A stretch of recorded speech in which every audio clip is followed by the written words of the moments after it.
Okay, we're live. We're live. We're live. Okay. Welcome to another episode of the Delusional Podcast. It's your host, Gobi, aka the greatest Thunder fan out there, also the greatest Haitian on the planet.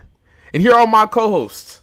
Now, obviously, we have a special guest, but I'm gonna save the best for last. Starting with Jay. Jay, how we feeling? How you feeling Uh, I'm today? sh- I'm straight. Just got off a decent little shift. Looking forward to the fight tonight. Tap in on the Discord if y'all want to join the watch party and we watch Tiafimo Lopez steal Rolly Romero's belt. Really? So wait, is it UFC? Nah, boxing. Oh my god. Boxing?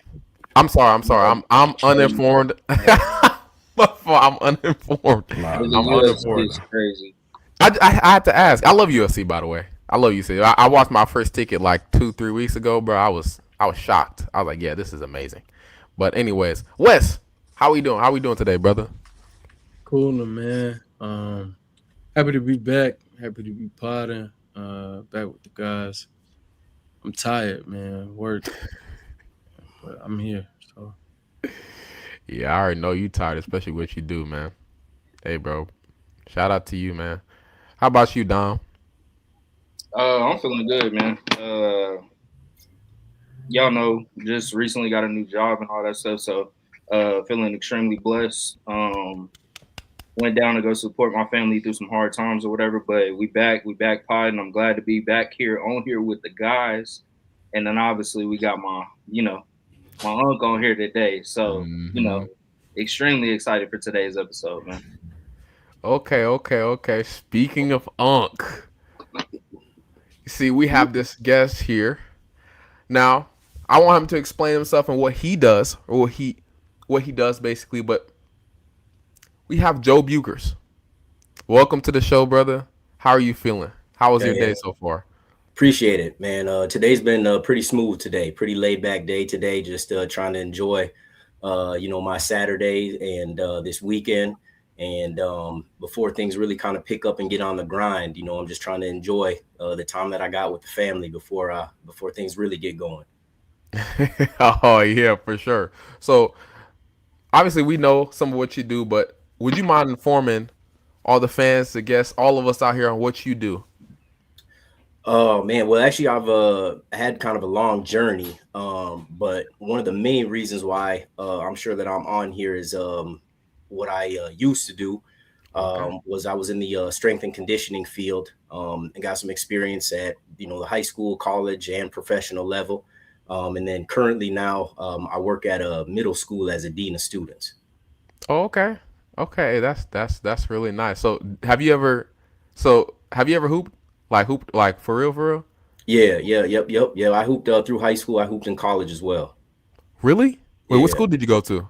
I went to a 2-year school called North Dakota State College of Science, little junior college. And actually, my second year there, we actually had a really, really good team. We finished the year 31-2, finished the regular season ranked ninth in the nation. Just a quick, crazy little story. Obviously, most people are like North Dakota. So we were in Nebraska playing in a holiday tournament. And we played, I think it was some team, like a JV team from Nebraska. We ended up beating them. Then the next game we had to play Odessa. And at that current time, they were ranked fifth in the nation. And I think they ended up having like 8 guys that ended up going Division 1 off of that team. And we came in and ended up beating them by like 20. And it put us on the map. So like our head coach was getting calls from like at that time, Bobby Knight, Lute Olson, like some of the big time coaches, because they were like, this team from North Dakota, like, who do you guys have? And then we ended up losing in the championship game, excuse me, to Northeast Nebraska in overtime. We had it and kind of messed up, ended up losing. But then at Christmas break, we were like 10-1. And so that's kind of how we, started making our noise. Hey, And that's nice I'll to tell hear. you straight up, What's this that? What? he is literally the only person in the family that I'll concede is better than me at basketball. The only person.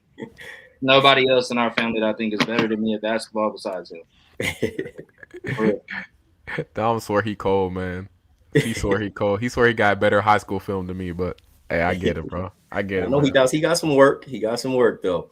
He got some. He's. I saw his tape. It's decent. It's decent. I don't think he can still beat me in my prime, but it is what it is. You know what I mean? Wait. So I have a question, right? Just based off of looks, who do you think is the worst hooper here? The worst hooper, Yeah. man. Ooh. You try to get him to ruffle some feathers the first Yeah, time. that's a tough one, man. Oh Oh man. Mm. I DTB, man, do you hoop? I mean, you. no, I hoop. I mean, the only reason why I say that is you got that working jacket up in the back. You know what I'm saying? You know, You I look like found you- my calling early. That's all that Yeah, was. see, you look like you get up working earlys, and you by the time it get to hoop, you like, man, I need to go get some sleep. I gotta work in the morning. Yeah, I hoop a little bit, not as much as I used to, but yeah, Okay. I found my calling early. I wasn't score first guy on the team. I'm the dirty work guy, so I feel it. Yeah. Draymond Green, Hall of man. Famer. Yeah, Hall of Fame. That's good call. Hey, you can't deny that. So it's nice to hear how you started everything like that. But before we even get things going, I want to kind of go back to an argument. So I want to ask you: are you into fashion, Lou? Like you care about how you dress, stuff like that? Yeah, a little bit. Not as much as my nephew, but I do. I try to dress a little bit. Yeah, I know. He got some nice fits. You know what I mean? He got some nice fits. I try to ask him for some pieces, but he swear he hates me for some reason. But I wanted to ask y'all because me and Wes got into this argument last episode. And for some reason, he swore up and down that Russell Westbrook dresses better than J-Dub. Do you agree with that? Oh, man, so that's a tough question, and for me, it's a tough question because my fashion isn't quite like what it is in today's realm. Like I think some of that stuff that they dressing and wearing today is crazy. Like you'd have to pay me a lot of money just to wear some of that stuff. Like I don't know what, I mean, I get it. Maybe they have a connection with, these stylists and they're trying to help put them on. So it's like, hey, you help me, I'll help you type of thing. If you rock this stuff, I got a professional athlete that's wearing my clothing and then it's helping them out, as a clothing brand to get their name out there. But I don't know. I struggle with that upper level style of outfits that they be rocking.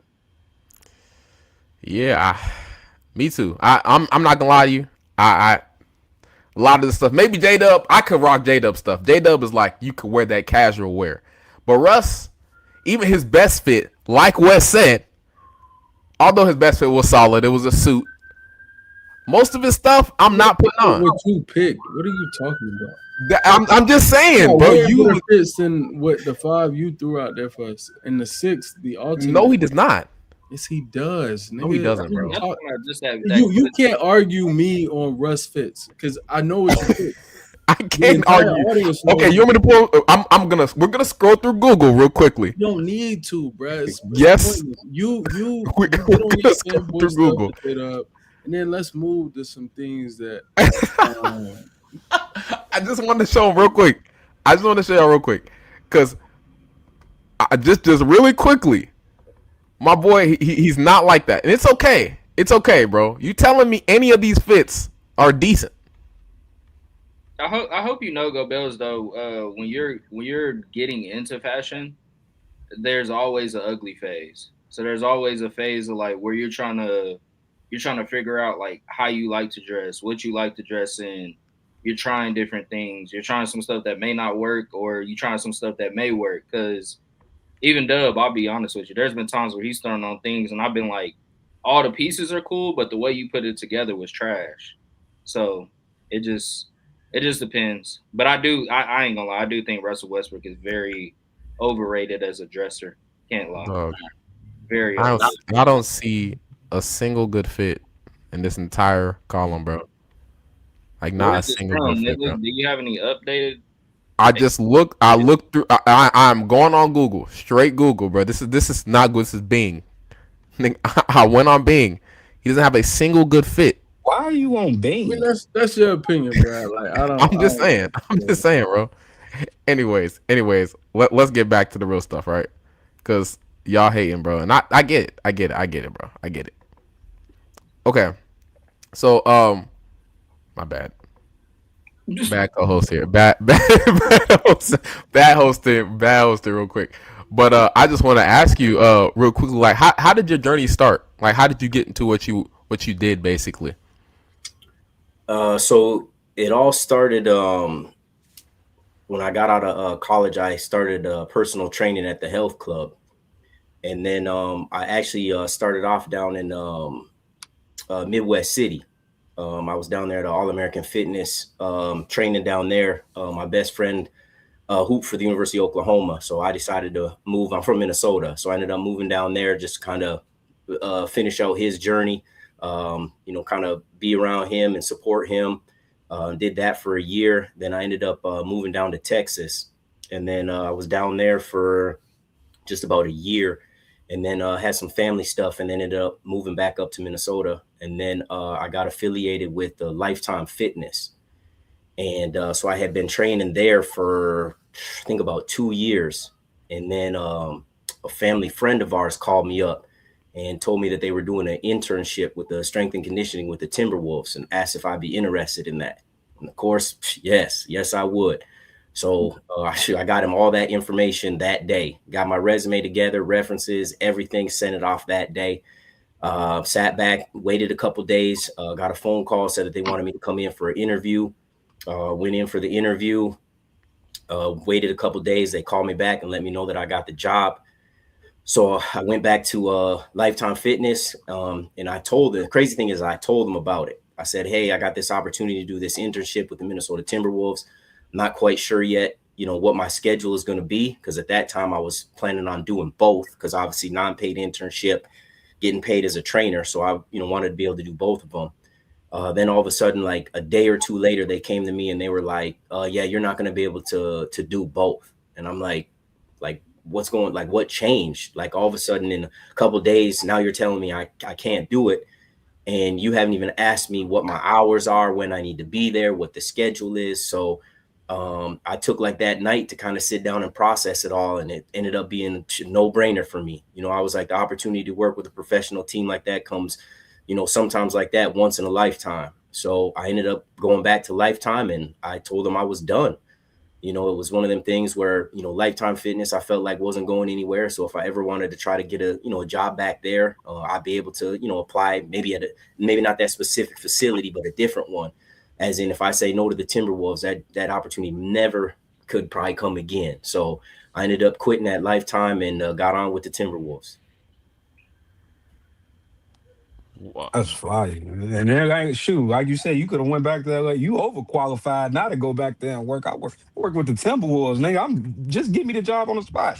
Yeah, and I don't, my experience was kind of crazy with it too, and I don't want to dig too deep into it, but it just got kind of crazy with them, because they they just, the couple people that I had there were just kind of questioning me whether I like working at Lifetime, and if I even wanted to be there. And I had to check them a little bit. I'm like, how can you say that? I was like, I said I came in at 11. I would come in at 11 and I would hoop at 11, and then till about like 12:30. Then I go in there, shower, change up, get ready for work. I would work from 1 until 9 p.m. I get done at 9, and then I would stay and lift weights. So I was sitting there telling them, like, I said, I'm here more than half of you guys are. And, those are even like the bosses. I said, I put in more time here than you guys do. So how can you say that you don't think I like it and I don't want to be here? I said, if that was the case, I would show up right when my shift started. I'd clock in, do my shift. And as soon as my shift was over, I would clock out and I'd be out of there. So it was kind of like one of them, bittersweet endings. But at the end of the day, I know I made the right decision. Did you flip a table when you left? No, I should have, though. I would have. So, can you tell me your timeline? Like, when did you really start working for the Timberwolves? What year was it? That was in 2008. August of 2008, I started. Oh, okay. That's Yeah, nice. So you basically So, yeah. started. So it was basically when KG left, or like after Yep. KG left, basically. It was a little bit after, after the big trades and all that went down. Yeah. So how do you like being in the NBA environment, really? Because I know it's like a big difference from just the Lifetime Fitness and everything like that. Yeah, so when I first started, obviously I was super excited about it. The opportunity to, to be around the NBA players, and for me, it was, always a dream as a kid to play in the NBA. As I got older, I started to realize, that's probably not going to be likely, but I wanted to, try to go play overseas. And I tried a Mm-hmm. couple little, tryout things, but that's a whole nother story in itself. But then I thought about it, and after being super excited about it, I was like, "Oh man, this might be tougher than I thought." I'm like, these dudes are making a lot of money, and here I am coming in as an intern. I'm like, they're probably not going to listen, to anything I got to say. Or kind of look at me like, "Who are you trying to tell me what to do?" That's just kind of how I had my mindset. And then once I got there and got started, man, it was incredible. I mean, it was a great staff that I actually got the opportunity to work with. And like I said, kind of the guy that got me involved with it is actually still the head athletic trainer for the Timberwolves. And this about 2 years ago, the training room actually got inducted into his name now. Okay. He had one of them opportunities where he came in as an intern. I think it was in like 1997. He was an intern as an athletic trainer, and then there were some changes that were made or whatever. And so he's been the head athletic trainer since 1998. And then now here these last 2 years, his position kind of changed a little bit, so he doesn't travel as much. And he used to sit right there on the bench by the coaches, and he did some stats and different things and stuff. But now he kind of gets to enjoy the game from the back or move around. And so his assignment changed, but he's still heavily involved with the Wolves. So it's still great to talk and communicate with him. Yeah. What's that like? Just like being in that environment, like around like some of the best players in the NBA and getting a chance to work with them. Man, it was different stories for different guys, to be honest with you. But Yeah. but overall, man, I had a really good experience. Just kind of like as an example, Kevin Love was a rookie that first year that I started, and it was kind of funny because he came in overweight. He was probably about 30 pounds overweight when he came in that rookie season, and probably early season, he finally cut some weight and got back into shape. It's playing shape to where they want him to be at, but but he was, younger guy, kind of joked around a lot. Maybe some of the guys maybe could have said he was immature, but I mean, at the time he was like 19 years old. But he was a good dude, like super professional. And I think he was one of those dudes that just really, kind of learned the system of the NBA, year after year after year. And as you can see, he's had a long career in the league. He's figured out how to take care of his body.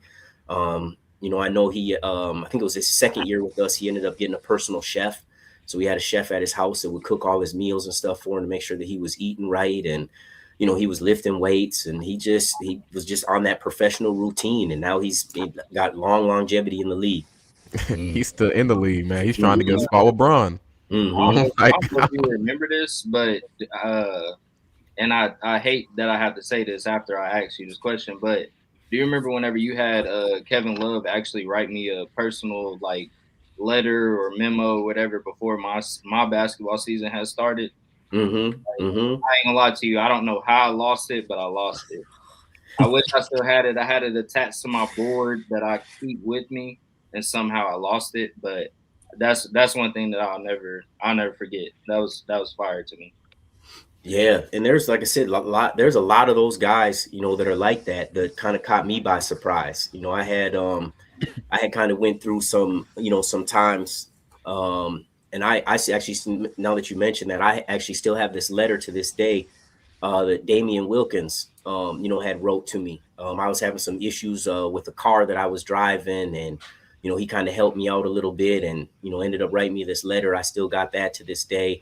My boy Ryan Gomes helped me.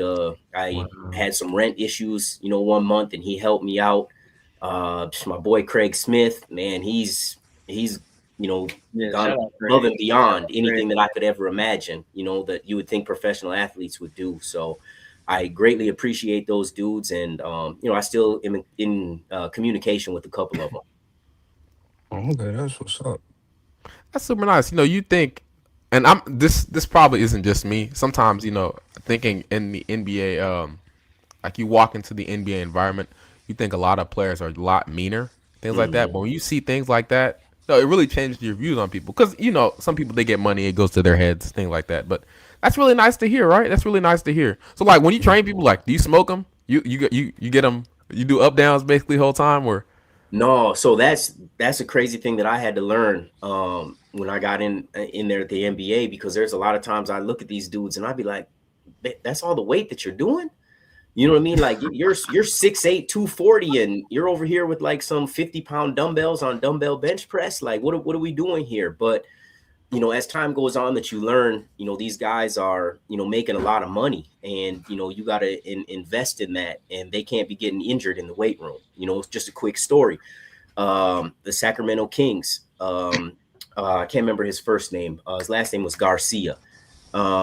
He ended up doing some stability ball dumbbell bench presses, and the stability ball popped on him, and he fell down, and I think he ended up like fracturing his elbow. Strength coach got fired. So it was just like one of them things where it's like you have to, basically more maintain these guys. You're maintaining them during the season, so they're not really lifting too heavy. They're not doing anything, too crazy, because you don't want them to get hurt either. You want them to obviously take care of their bodies, but you don't want them to get injured, because that could be your job.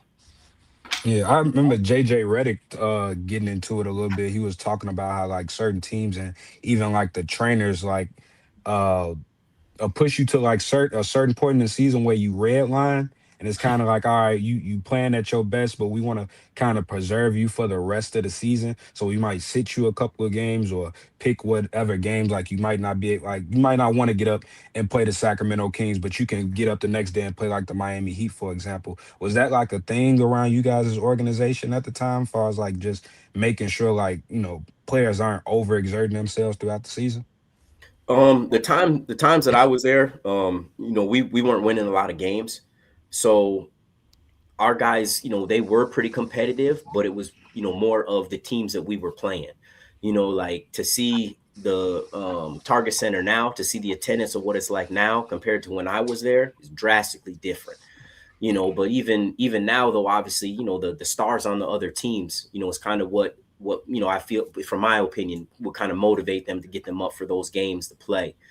But yeah, I'm sure they had their times though too, where they're like, oh, we're playing this team tonight. Probably wasn't as motivating for them. But you still got to perform. It's a job. I can't believe you Who can. would you say got up the most for like games just in general? Like what, like which player, or if you can't name them, that's fine too. But who would you know, No, I honestly, Al Jefferson was on a Big tear. Al? Yeah, Big Al was like, he should have been an all-star. I think it was my second year there. He was like right on the verge. He was putting in work. And unfortunately he fell just a little bit short, but it was so amazing to watch him. His footwork was so phenomenal for his, he was like 6'10", 260. But just light on his feet. And then it was so funny to watch him, because even like when you watch his high school highlights, it's like everything right hand. He's on the left side, right hand. So sometimes in the games, it'd be funny, he finally turned to score with his left hand, and we'd all be going crazy, like, oh, you actually use your left hand. But it was just amazing at how in the NBA, with his skill level, that he was still able to, put up 20 some a night with basically his right hand. Nah, he was strong. One of actually like when I was younger. Now, not so much, but like when I was a little bit younger and when I was really getting to basketball, he was one of my favorite players to watch. Okay. Because you know how coaches they turn 6'3" guys into big men immediately. Mm-hmm. I was one of those guys. Sadly, Okay. you know what I mean. I didn't make it out. And I had to watch his highlights. He made me watch him, and I was like, "Dang, Al Jefferson could move. He was a nice player." So I want to ask you, like, which would you rather train, like a big man or a guard? For me, I would say probably a guard. Just because the bigs, their body frames, are like with like especially back squats. Sometimes it can be a lot harder for taller guys to do back squats. Sometimes the deadlifts, obviously they don't like power clean. It's more of a hang clean, but just their leverage in their body frame is a little bit tougher, at times for certain lifts. So if I was really trying to make that big improvement, it would be more with a guard. Now, obviously, you can do things to get it done, for bigs. Obviously, you can accommodate and do different things that obviously will work for them. But and then me being a guard too, obviously that hinders it. So, who's your favorite player to work with? Favorite player to work with? I would say Craig Smith. Man, he was just there all the time. So we had a little system.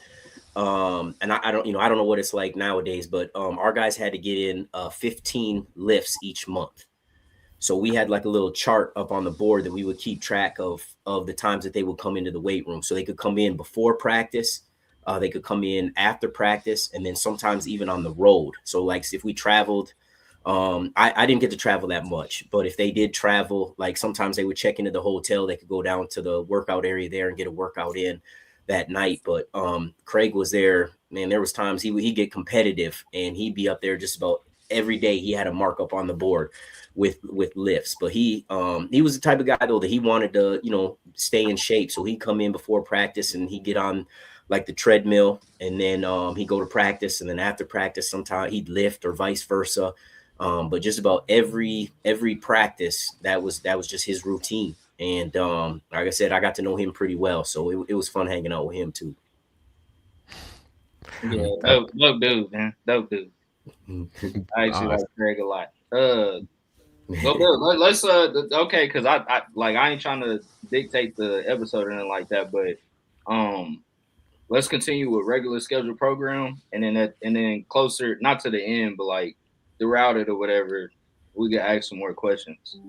I'm sorry, I'm kind of. No, you good, I'm actually geeking because I low key, it's really cool to see people work in the league, stuff like that.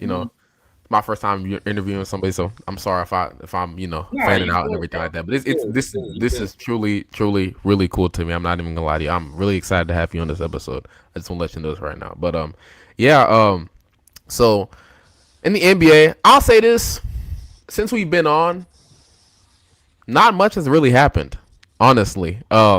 Obviously, we just saw something come up. Kevin Durant, he brought up a tweet. You want to bring it up? You want to talk about that real quickly? That's cool. I'm not mad at it. Nah, Kevin Durant, he was clowning us, basically saying, all these NBA content creators, none of them would get out and go hoop, right? Saying that basically none of us can hoop, which is a lie. One, I just want to make it, but I just want to ask you guys, how do you feel about that, real quickly? How do y'all feel about that? I ain't mad at it. Like, I understand where he's coming from, but also on the back end, it's like, okay, cool. If we did decide to go run 5v5 and we started hooping or whatever, Kevin Durant's still gonna look at us like we peons. So it's like it's kind of like a blanketed tweet, if you will. Like, we could all link up, go hoop, record it, do all of that stuff every single day. And it's still going to be like, well, you guys don't know enough about the NBA or know enough about basketball to talk about it to this degree. Not realizing that, and even myself, I didn't realize how much actual energy it takes to actually be a quote unquote content creator. Like, it's a lot more stuff that goes into it that people don't know. And even myself, whenever we started doing what we're doing, bro, I didn't know that all this stuff went into it. Damn near pulling topics out of thin air, if you will. So I think there's an appreciation for what people who do talk hoops do that's unappreciated by NBA players, and then vice versa. I think there's lines that get crossed on both sides. But Kevin Durant, just because you sit on the podcast and you talk hoops, bro, don't mean you can't hoop. We just wasn't all able to grow to be 7 foot tall, brother. Listen. Okay, I agree with you, but I'll say this, and I do. I forgot who originally had this thing. He was like, if you can't make a full speed offhand layup, you shouldn't talk hoops. I agree with that. I'm not mad at that though. I agree. I'm not gonna lie. I agree. If you that trash, bro, yeah, get up off the pod, bro. Can y'all do it? Off the pod, bro. I'm not missing no layup, bro. with your offhand though. Yes, I'm not missing no layup, bro. That's easy work, bro. I'm a left-handed, so it'll be my right hand. I'm definitely missing the layup, but I could. Oh, I'm not into oh, being fake though. Like not saying that that's what's going on, but I think everybody misses layups is what I'm saying. Like I'll definitely miss a layup here and there. And you said offhand, yeah, my left is a lot weaker than my right in terms of laying the ball up. Now handles, I don't think any of y'all could take the ball from me with my left hand. So there's strengths and weaknesses, but Yeah, you're right. um, I agree with KD. Like I think that I feel a sentiment. I think the issue is content creators are just that. They're content creators. And how they choose to create that content is on them. So if you have people who want to talk about the NBA, well, that's what they're gonna do, and that's what their fan base has bought into. KD, due respect, it's like if he makes a stark pivot to, well, I'm gonna just start being a rapper, he'll lose some of his fan base. His entire fan base isn't gonna walk with him on that path. Like, oh, well, now KD wants to rap. All right, let me listen to every record that he drops, everything that he does. I'm going to fully invest there. It wouldn't be that way. So, I understand the sentiment. Hey, I just want to, hold people accountable, hold feet to the fire. For if you're gonna talk about this, you better be able to do it. But I don't think that's how the world works. And not I, everybody is meant to be nice. You being nice doesn't mean that you can't understand things. Like there are people who can't rap who understand rap. There are people who can't sing but can tell you this singer is better than that singer and here's why. It's no different. Like you, a lot of this stuff is really gaining knowledge. Knowledge is power. It's not the ability to do everything. So I understand as a former collegiate athlete myself, I get it. Um, but I was never that pretentious. I think there's certain nuances that you just will never be able to understand in certain fields if you're not fully in them. But I don't think it garners essentially like you shitting on everybody who decides to come to that field that's at least quote unquote thirsty for the knowledge in a good way. Um, you do have people out there who do talk about certain things that they have no clue what they're talking about, and I understand why they get dog walked. but a lot of those guys talk about those things because it gets the money. Yeah. It's that simple. I mean, and if that's the angle that you're coming at it from without love and without a passion to actually have a desire to learn within that field, then I think that garners you to be open to criticism from other people saying, "Yo, your content sucks. You're doing this for money. You don't know what you're talking about." I mean, in fairness though, the people I've seen Durant do that with specifically, he was wrong about. Like I won't name him, but yeah, he may not be able to hoop. The guy that that I know he's done this with. Well, I can say his name. Like Low, Legend of Winning. Yeah, he sucks. He can't hoop. Whatever. Who cares? He You seen that knows post hoop. hook? You said what? You seen that post hook? Of him saying, "KD, I see you went to No, whatever." I said that. I said you seen the post He's hook. You know he got footage on the online, right? Low extremely got a Oh, him not mixtape. being able to hoop. Yeah, yeah, I've seen him. I've seen his jumper before. I've never seen him play an actual game. But either way, my point is like I don't think it matters that much. I think you're invested because I think KD, and again, he has a right to do it because he's the Hall of Famer, right? He's one of the best scorers ever, and he's doing this in a sport that we all care about, and in a league where all eyes are on him. But at the same time, it's like Legend understands the game. He Low understands basketball, and I feel like I can take that from his analysis of the game. Do I agree with everything? No, but I don't think he doesn't know what he's talking about, and he can't hoop at all. Like he cannot hoop. He sucks. But what does that have to do with your ability to understand something? But Like I you can just tell he has a passion for it though. That's where I think I draw the line where people don't have a quote unquote passion to actually learn and invest into learning, and then they get out and they spew what they spew, and then just want to do it for the love or want to do it Give for examples teams. You know of what I mean? those people. Skip Bayless. I You don't don't think think Skip Skip Bayless got Bayless a has love no for the game? understanding of basketball. I disagree with that. I think he understands the game. I just think he likes what he like and he don't like what he don't like. I think I don't it's a think he happy watches the game. medium, like when they come to these type of subjects and stuff like that. Like you got the people that's on the far right, you got the people that's on the far left. I think the only Mhm. thing is where conversations kind of get muddy is gatekeeping, because Kevin Durant can tell me, as a civilian, yeah, Jay, you don't know ball or something like that, or you can't understand this process. And in certain conversations, he might be right. I might not understand the inner workings of the organization, how the coach's game plan was, what his teammates was doing around the time, all those, nuances and context in those conversations. But at the same time, it's just like if we was to point at us in the like Wes mentioned earlier, like a subject that you're not familiar with. Like we all like movies, and we can all say a movie was objectively bad, but you can't. A lot of people can't sit down and tell you how to direct a movie properly, or how you shoot it with this camera lens, what type of Yeah, film grade that you use, the Hmm. VFX that go all into it. That's fine, but you still have an opinion. But you could just have a happy medium to it. It's just get weird I know to what I see. me. It get weird when it get to like gatekeeping, because there's levels to gatekeeping. Because it's like, okay, Kevin Durant said it. Now, what if somebody lesser than, like, let's say Cam Whitmore got an opinion? Like at that point, like whose opinion? Like, you know what I I get mean? his point And about that though, all because the walks of same life, guys he's talking Let me about, chill. Let me chill. that's the a crazy lot of part. the guys he's talking about would say Cam Thomas sucks.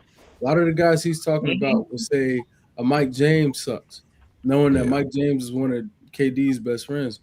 And Durant is like, y'all don't know what you're talking about because these guys are bona fide hoopers. Like they really get to it. And I do, to your point, Jay, I think there's a happy medium. I don't want to hear that, Um, man.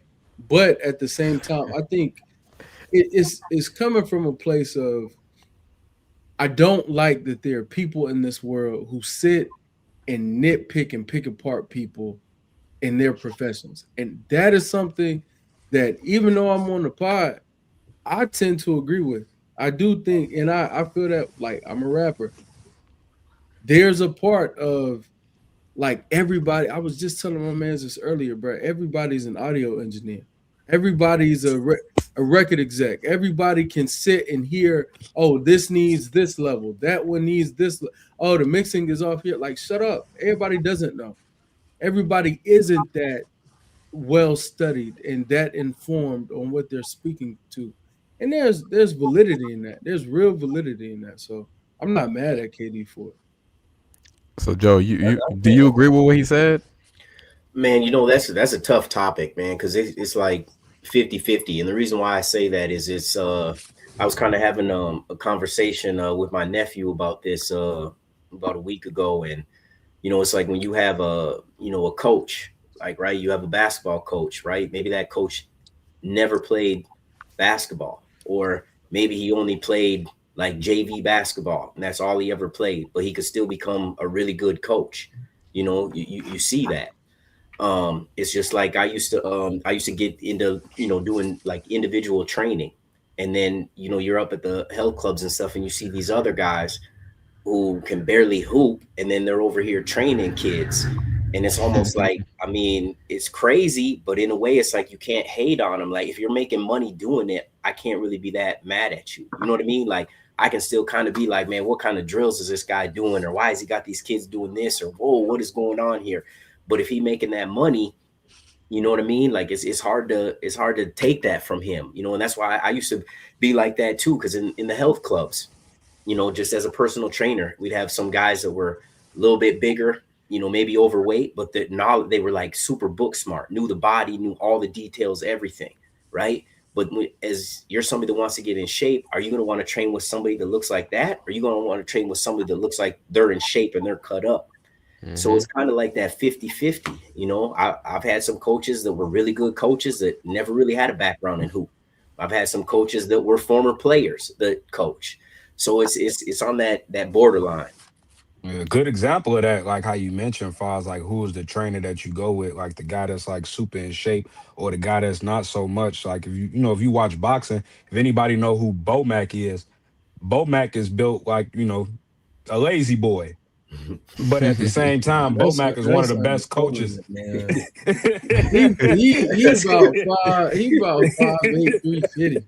No Bo Mac disrespect be to in the him. gym with Bud Crawford eating a bag of the puff Cheetos, not the regular little skinny like the puffs. Just training Bud, telling him what to do. And a lot of people look at his trainer like that's your trainer, but looking at it, it's like he didn't coach and train one of the greatest fighters that we ever seen. So it's like that's what to me it comes at that happy medium of you know understanding what you're good at and understanding what you're not good at, but making getting the chemistry down, knowing what you can do and what you can't do, and bringing the best out of that person or out of yourself.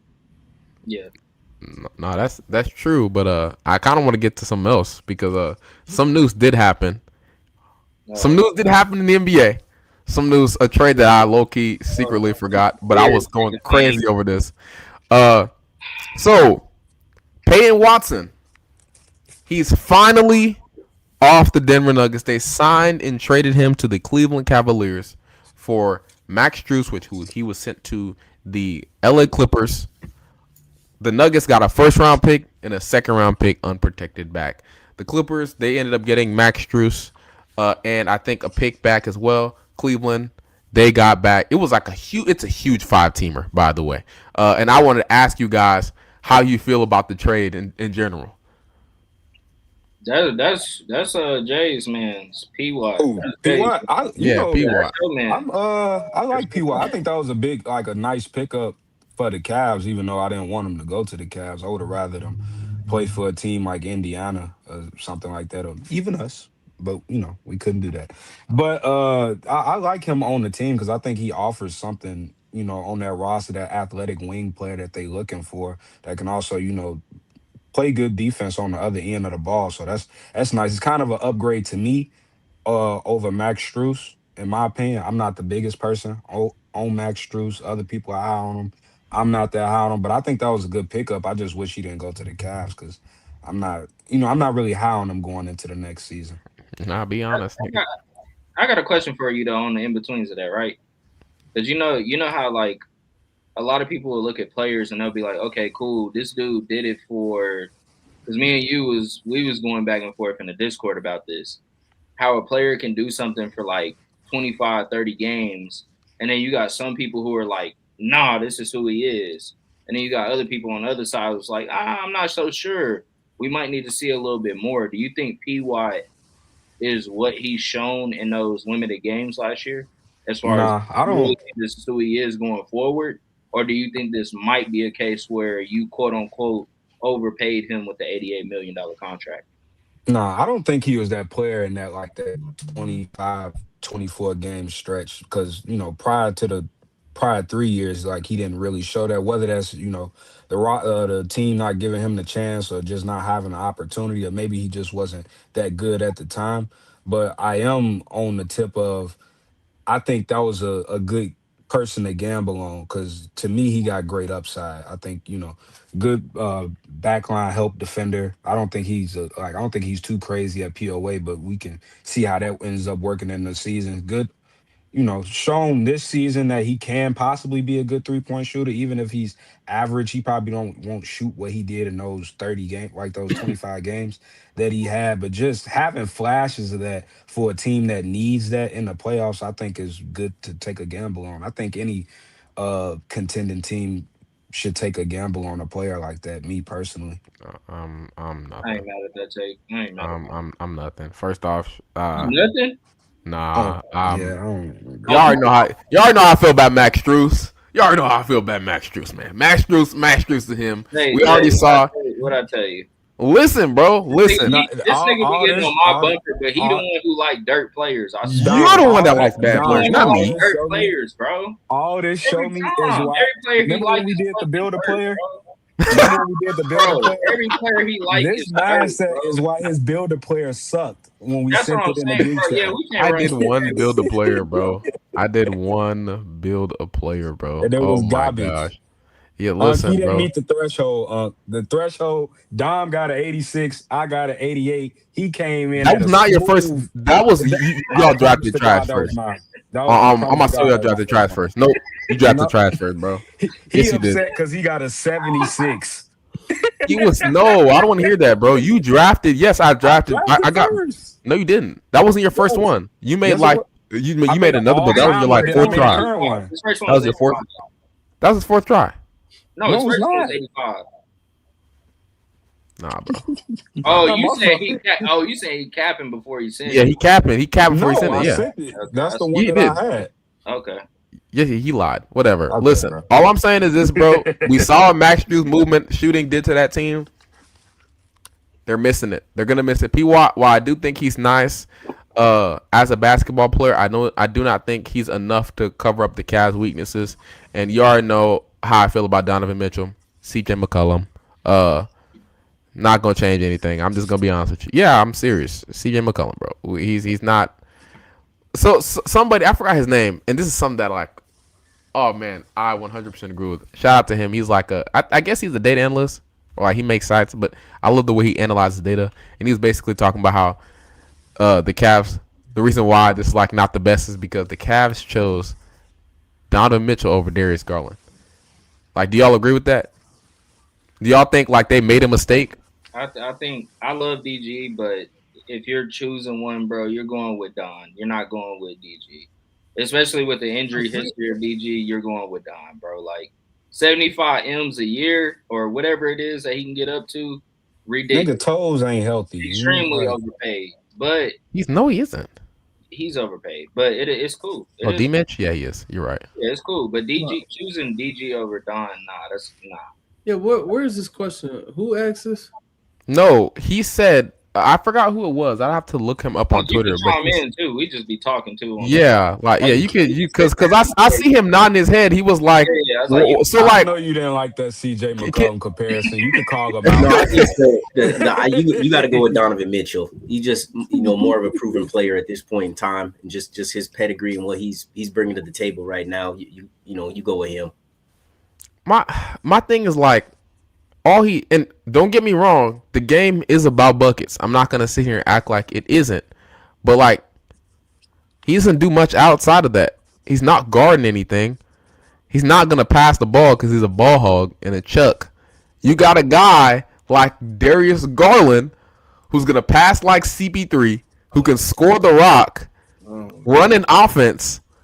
Why not choose him? Both of them are undersized guards.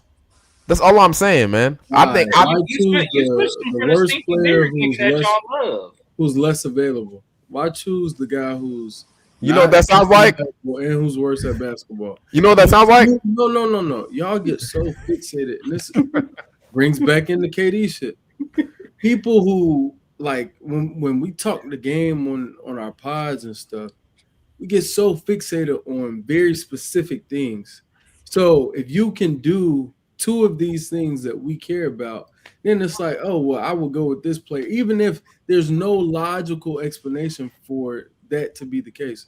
Like you're choosing the worst player and being like, yeah, I think this is the right decision because this player plays the game the way I think he should play it, which is why certain players are no longer in the NBA, which is something I've heard you say several times, how you think the NBA does X or does Y. But then here we are in a segment and you're doing that same thing. It's the same logic that has Russell Westbrook, and unless I believe he stepped away when he I'm was not letting you do that, boy. No. It's the same logic. No. It's, hey, Bruce Brown isn't going to do as many negative things as Russ. He doesn't eat up as much space, et cetera, et cetera. He does these things. This is his focus. This is what he contributes. I'd rather have this than that. And it's all rooted in bullshit to keep it Hey, Wes, that's the same thinking that got Jaylen Brown traded. Players No, you know what's so fun? This I'm gonna cut y'all off. You know what this sounds like? This sounds like You dumbass stat niggas. no whole ass nigga.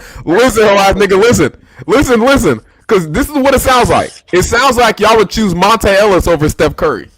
No, that's not what that That's sounds. exactly what it That's not sounds what that like. Steph means at Curry is the all. better player. No, I'm saying around the time was he better than Monte? It's nowhere Hey, he near might the have shot same. us. It is He might nowhere have near shot the us. same. Was he not better? Was Monte not better than Curry? And was Curry not the injury-prone guy who couldn't stay on the court? Yeah, you might have shot us. D. Mitch is a player who peaked higher than Monte Ellis. That's number one. Number two, when we're comparing the two guys, Darius Garland is a player who they had a lot of sample with. Darius has certain limitations. Even though he plays the offense, even though he plays offense in a manner in which that's more conducive to the team as a whole, he's not actually more additive at all times than Donovan Mitchell, and he's just a worse basketball player. That's what a lot of people. That's what a lot of people thought with Steph Curry and Monte Ellis. That's all I'm saying. But like No, it's to not. I'm telling you, it's not the Wes's same point, bro, we because didn't he had- see It we didn't is. see Donovan Mitchell Not. in I'm playoff. telling Like, you why it's not. You keep saying it is. The I'm just player saying. You with saying he had more. is not the same. You saying he had a larger sample size. Yes, he had a larger sample size, but he still dealt with injuries that prevented us from seeing the best version of himself in the playoffs.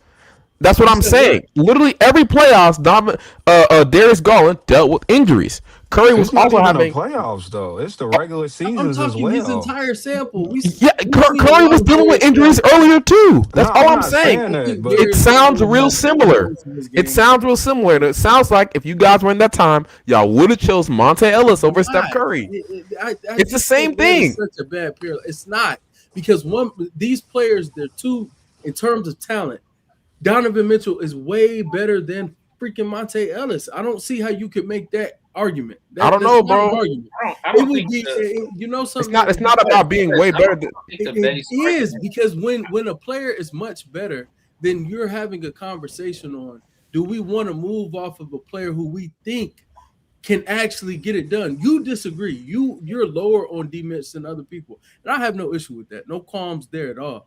What I'm saying is, for the Cavs and for the Warriors, it was way more irresponsible. It would have been way more irresponsible to move forward with Monte Ellis, considering the fact that Monte Ellis was not even a clear top 20 player, let alone a top 15.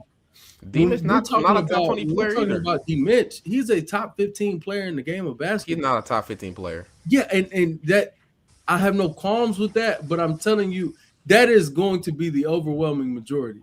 He's a top 15 player. That's just what it's going to be. And you disagreeing is fine, but it's not an apples to apples comparison when you say I think it's and it's two different situations as well. I see where you're coming from, but I also see the other side of it where it's like there is literally no way that Cleveland would have chosen Darius Garland over Donovan Mitchell outside of if they pulled the quote unquote Luka thing where like they're like, okay, cool, we don't want to pay this guy that much money. And then they're like, okay, we'll reset and try to get somebody else in here. Garland's a little bit younger. Mobe is still young. We go this direction. But for the most part, yeah, like if how Wes said, apples to apples, oranges to oranges, you're not choosing Darius Garland over Donovan Mitchell. And to your point, I do understand your point, though, because it's like Steph Curry, injury riddled, Monte Ellis is here. But to Wes's point, also on the backside of that, Monte wasn't in the light of a Donovan Mitchell at that time, because you got to think about what Donovan Mitchell has done beforehand with the Jazz, doing his thing, and he has more build up to being one of those players that you could throw stock in. I said stacked teams. No, I'm saying bad teams. He has more that you could throw stock into over a Monte Ellis, and I like Monte. Not only that, they franchises was in two different like situations. Like one is in contention, and the other one is like once they did have like Steph and Monte, like they wasn't in no playoff contention, supposed to be making like NBA finals trips. Like we in this fourth year stint of Cleveland, and they just made it to a conference finals. I hate this current team. I'm just let y'all know that. I hate. Yeah, I'm not the biggest fan on it either. But free Mobley, man. Free Mobley, bro. Free Mobley. Yes, he's the best player on that roster, bro. That's cool, I need him free. And that is the very issue. If he is in fact their best player, that's exactly why they suck in terms of championship contention. That's exactly why they suck. And when you talk about championship contention, the I teams told that you you can like actually get dirt. over the hump, Like dirt. any team with Mobley, You think Evan Mobley's dirt? fraud. Yeah, when we go later on, because y'all know, chat, we gonna do the pretenders, contenders, the frauds, the real niggas. They will always be in the fraud category as long as that's their reality. So Nah, they're gonna be the fraud category because they have probably the not the word. Okay, D Mitch, I'm okay. He can score in the offs, but like their backcourt's so questionable in the playoffs. But I want to get off the Cavs real quick. What's the reason for that, Go Bells? Can we talk about how they gave Mr. Stinky Beard guy I mean, he got his 97 bread. games over three years? Although he's Oh, people you look just at him got as a you just got to problem. chime in. I'm sorry, we just getting it in right now throughout this segment. You just got to No, chime in. go ahead. Yeah, just chime in when you feel the need to. So Joe, I gotta ask you this question, right? Because this, for some reason, people think like James Harden is some scrub, and don't get me wrong, he is a choker, but like. Who do you think is a bigger problem for Cleveland come playoff time, literally every single time? Is it Donovan Mitchell, the guy who's not playing defense and hogging the ball, stalling the offense? Or is it James Harden? I didn't know James Harden played defense. My bad. I mean, better than D Mitch. Yeah, but go ahead. Oh man, that's a good one. But the only issue there with that is they did kind of expose Harden a little bit there in that last playoff series. They did put him in a lot of situations that did expose him.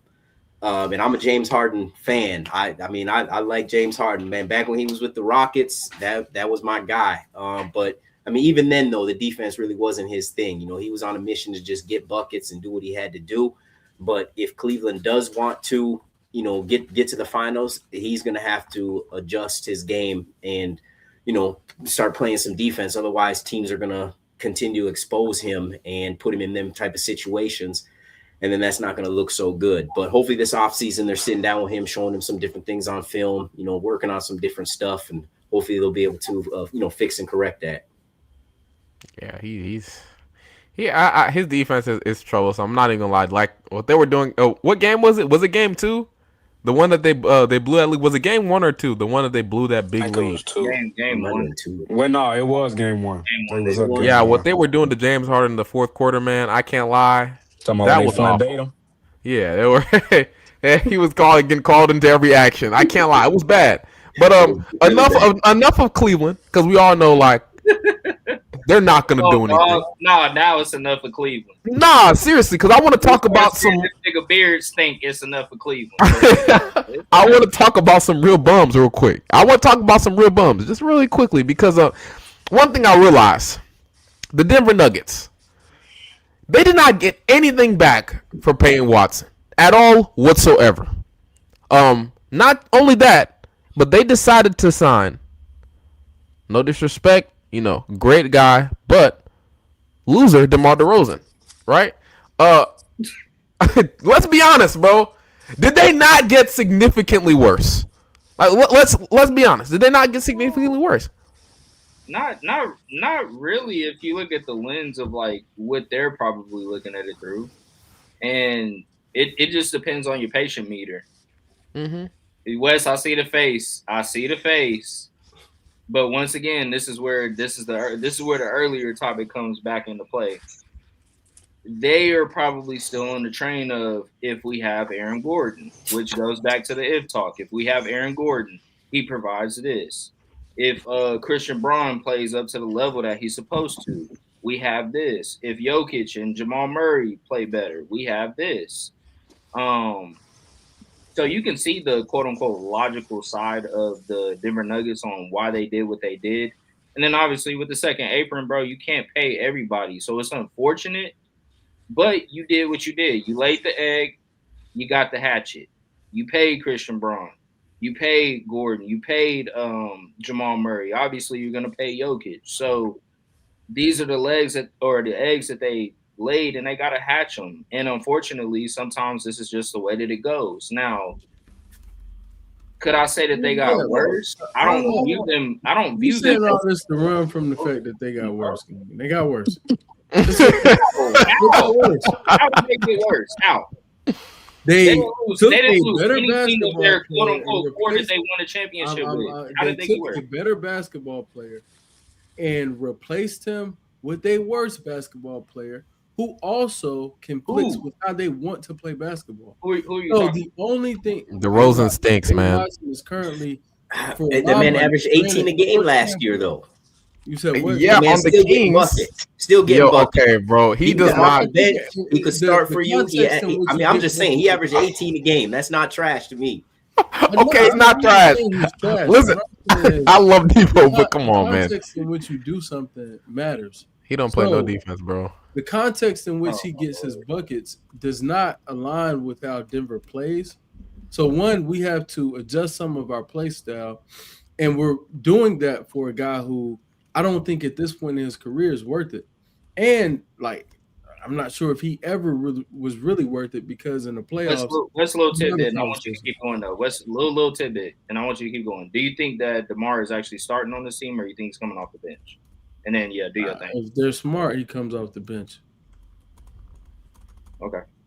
But either way, yeah, they took a player who I think is already better and has more upside. And by better, I don't think Peyton Watson is necessarily better in an open gym setting. If I just got to pick out a player who looks like they are hooping, like he's not the better hooper, right? But in terms of team basketball, 5-on-5, and doing things to a winning cause, I do think Peyton Watson is more additive to a winning cause than DeMar DeRozan, especially at this point in DeMar's career. And I think, like I said, for the play style thing, I think Peyton fits their play style more. And he does things that they need more. They don't need more people to slow the game down. They don't need more people who are lacking athleticism. At this point in his career, DeMar's not a S tier athlete. What he used to be as an athlete would have been great. But right now, nah, DeMar is nah, nah, To nah. be fair, See, they y'all were talking about it on the y'all are talking about it on the secondary market. I'm talking about it on the what's going on with the team market is what I'm getting at. You couldn't afford to pay this nigga. We were trying Well, to. they could We were have. They trying to chose not always to go into the second for April 12 solution. million. I, It's I, very, it's and I very understand it actually. like to me. It's I'm very not saying I don't understand it, but the What's notion that wrong, they bro? couldn't Very afford it is not true. They could afford it, but even if they couldn't, what does that change about whether or not they got better or worse? They got worse. I feel like that's what I'm saying. It's a word salad for, yeah, they got worse, but they had no choice. It nigga. How sounds did like they that's get what you're worse if I trying to think get that they mid already? I don't think that Worst changes. mid. You can be there are levels to everything. Yeah, There no, are man, levels You to know, everything. sometimes there's they're level to ask. There's levels to ask, bro. Like yeah, they're the you same can exact come on. BBL. It's oh cool. They added DeMar DeRozan on the side. They're the Yeah, they same got worse. BBL, nigga. What I'm telling you is I fundamentally disagree with they're the same. I felt like prior to they still had a puncher's chance. They do not have a puncher's chance now. It is completely over. They had a That's punch probably the chance that's probably last year. yeah, that's probably the Yeah, only they thing had I a puncher's disagree chance with. last year. Peyton Watson got hurt and Gordon got hurt. Jokic played terrible. Murray played terrible. There were so many things that went wrong for them. They So literally subtracted everything I Russ said for a outside way worse version of Russ. they So got many things got worse for them last year. But even with that, had Gordon been healthy and had Watson been healthy, granted the Wolves got hurt, so whatever. But I think there's a potential for a different outcome, and that's what I was saying. Coming into this year, you can tell yourself as a franchise, we're gonna bank on Jokic and Murray playing better. And now, if we surround them with a Watson and a healthier Gordon, potentially, maybe he can never be healthier. But if we can get Gordon to finish a playoff series and Watson to finish a playoff series and pair that with Jokic and Murray, who we still feel, if not the best two-man game in the league, is still top three, nah, we have a puncher's chance. I don't think you have that when you take away what he added, especially being able to fill in for Gordon if he gets hurt, things like that, and so replacing that with DeMar DeRozan. But What if they're replacing that with Cam Spencer? I don't think you're doing that with Cam Spencer. I mean, Cam I Spencer think lacks size. He lacks that not athleticism. Cam Spencer. Oh my Spencer God, Jones. Spencer Oh, Jones. Spencer Yeah, my Jones. bad. I said Yeah, Cam Spencer. My fault. maybe, and we'll see if they do it with Spencer That's Jones and literally what I Snead. was saying in my take. They couldn't afford them. I understand what you mean by like, oh yeah, they could bring them back, but like, bro, they couldn't afford them. They decided to go the way of matching the offer towards OKC's offer towards Spencer Jones. They brought this nigga back. They said, fuck it, we can't keep this nigga. Let's actually at least get some draft capital out of it. And then the same shit that you said not even 2 seconds ago, if Gordon is healthy, if Jamal Murray plays better, if Christian Brown, you didn't say Christian Brown, but if Christian Brown plays better, we might got the puncher's chance that you're talking about. To me, DeMar DeRozan is such an ancillary piece to this equation that they're thinking about that I don't really care about his additive that he's bringing to the team outside of it possibly being off the bench. I don't really care about it personally. I mean, I will say this, and let me play devil's advocate real quickly, right? Because I was hating low key only because I just don't think DeRozan's a winning player. I get it, he asked 18 points, but like he don't play defense. Y'all already know how I feel about players who don't play defense. But I'll say this, right? The Nuggets did need shot creation. I'm not going to sit here and act like that's not the case. That's something that they did lack. They did not have that. That's part of the reason why they struggled so much in the playoffs and in the regular season. Like when Jamal Murray and Jokic, when they weren't running the two-man game, their offense was pretty bad, pretty suboptimal if we're being honest, right? They did add a shot creator, somebody who could also play, make, and run the offense when, let's say, Jokic goes to that bench. And if I'm being honest, P. Watt, and this is something y'all were bringing up earlier. Did P. Watt really deserve all that money after 30 games of hooping? Like, let's be honest, right? They And paid him everybody what, likes, 5 years, 88. yeah, like I'm gonna 5 years, 88. I mean, if he was asking, didn't he say he was asking like 14 or something like that? I don't remember. That's 14 or 17 20. million. 17 million. It's a That's very way. He wanted it's 25, and they paid yeah, him 17. That's a good deal. it's a comfortable roll of dice. It's a comfortable roll of dice. That's not even a comfortable. That you got him for a steal. 17 million. No, he's not getting 17. It's a 4-year 88. He's getting 22. Oh, He's getting 22. 22. thought it was It's really a 5. comfortable roll of dice, though. My thing is for the Nuggets, and everybody likes to compare it to the Christian Brown situation. They say, oh, he should get paid more than Christian Brown. He should get paid more than Christian Brown. My thing is like, CB, the season that he came off of, he was consistently getting better throughout his career. He was averaging 15 points and like five rebounds, 6 rebounds, really good rebounder, solid defender. And he played the whole entire season, fully healthy, shot well from 3. He was doing everything, right? He was a really good basketball player. He did that for an entire season. Defended his butt off versus Shea. I can see why he got paid his money, and I can see why, because let's be real, is that player not better than what P. Watt did for like last year? Is that player not better than P. Watt last year? Yeah, I mean, he player- got the sample I size, think so that yeah. player has less upside. PY gave me the I'm not gonna lie. PY gave me kind of like the Jay McDaniels feel. Like there's a world where if you open up a different role to him, to where it's like we'll give you a little bit more responsibility as far as like scoring and That's exactly doing these what other happened. ancillary things.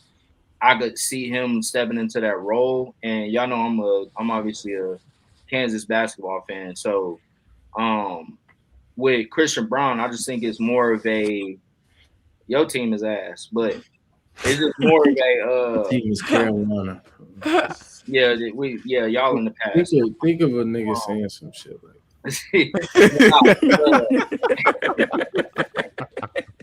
But nah, it's just one of those things where I think that Light Go Bells literally just broke down. It's one of those things where throughout that specific season, he did his thing. They saw that, okay, maybe he could potentially be this as far as being a great ancillary piece towards Jokic and Jamal Murray or whatever. So obviously he got paid. It's just unfortunate that these other pieces aren't aligning because one of the most important, if not the most important component to this whole team is Aaron Gordon, bro. It is. He makes up for Mm-hmm. the lack of defense that Jokic plays. He's the athletic guy who you can kind of throw here, throw there. He's the Swiss Army knife to this team. So I understand why they did what they did, and I also understand why West is like, no, they got significantly worse. I get it. I get it. They Significantly gonna be worse. a Is they that I gonna be don't a even see that. cool. I just think they Well, not got worse significantly and they worse. didn't What's have better they at didn't have game on much that? margin for error. There was a so? team that was hanging on by a thread, not a lot of margin for error since their championship year had continuously taken a step back. And now you had your last ditch effort, final moment to try to like, nah, let's patch this together. Let's keep it strong, make it stronger. And I get why I'm not telling y'all I disagree with anything that you're saying in terms of like why they did what they did. Um, yeah, I'm not saying that. I just earlier when you were giving your take, it was a bunch of explaining why it happened as opposed to answering the question. Did they get better or did they get worse? And then you got to a point where you're like, I think they pretty much stayed the same. I disagree with that, but the rest of it, I agree with y'all on everything else. I do think that they need. I've been saying it for a while. They lack creation, which is why I was in favor of going to get Jalen Brown for Aaron Gordon and Cam Johnson if they could have pulled it off. Unfortunately, they just weren't going to pull a trade off like that without draft capital. But we had that conversation before. I was a fan of, like, I was in the camp. You need to get Russ, keep him. Okay, don't keep him. I thought that was a huge loss. It reared its ugly head. Bruce Brown is nothing compared to Russ. Nothing. So it's stuff Hey, like that nigga that. out there with a cowboy Yeah, hat I on and do think foreign D-Boy can help mustache. in Yeah, certain yeah, ways.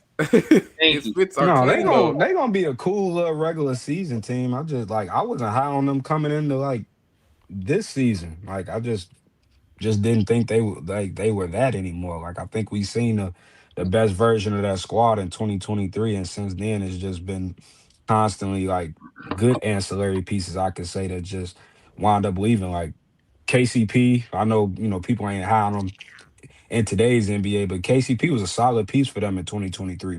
Somebody like Michael Porter Jr., you wound up trading him for Cam Johnson and seeing how like nobody mentioned him at all, but Cam Johnson He was didn't he was really look his best. Yeah, he was cool throughout the regular season. He had some games where he was decent, then he had some other games where he's just like, I don't see it. So, but they couldn't afford Michael Porter Jr. And to me, they bench unit just not crazy. Like they don't like. I'm not big on Jonas Valanciunas. Not big on Julian Strother. Not big on Zeke Naji. Yeah, thank Not God he big on went back to Spencer overseas, Jones. man. And then it's like P. Watt was like one of the few young pieces that they had. They finally let him play. He wound up getting better, but for the most part, like during that Jokic tenure, they don't allow for a lot of young development going over there. So when you lose these pieces that you can't no longer afford, you didn't have these guys pretty much sitting on the back burner for like 3 seasons, and now you expect them to in 1 year make big jumps. Like I just think that's nonsensical. Like I don't think that's a Mm, good idea and how to run your organization. But that's just me. They're gonna be a Yeah, cool regular their real season issue team. is they he bro. draft played so They're though. poorly, man. spoiled as He under. They actually played. played. Yeah, they tried Extremely Pickett. They spoiled. tried Yeah, Strother. They gave Strother a lot of opportunity. Charlotte, Strother's man. not good. Watson played, What? and Strother's not good. I like Strother. I like Strother. I personally do. Y'all do y'all thing. He'll work in a fast paced offense, but like he is a cone. You Bro, already know he's how I not feel about good, cones, bro. man. Yeah, I'm and then He's like Aaron Gordon, like you not asking a lot of consistent Aaron enough as Gordon a nowadays to shooter like just come and be for that to be his a best. defensive anchor, especially like after the injuries that he didn't Shaq. have. Like even if he was healthy, like I'm just nothing. And then once you get past Jamal Murray with a blow by, and then you get past Cam Johnson, oh my God, it's an uncontested layup by Jokic at the rim. What do I do? Lay the ball up, and we go home. And it was like one of the worst fourth quarter teams in the NBA this year. Like they just weren't that good.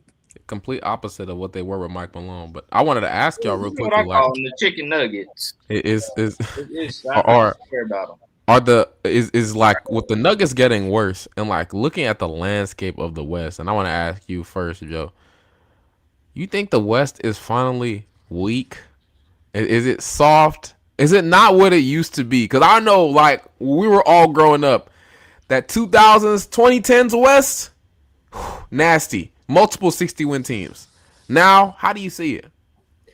I mean, obviously, I think the West is tougher than the East is, but Still? yeah, This, yes, this year? yes, Ooh, Woo! I don't Let's know, yes. hear it. man. Let's hear this. Let's hear this.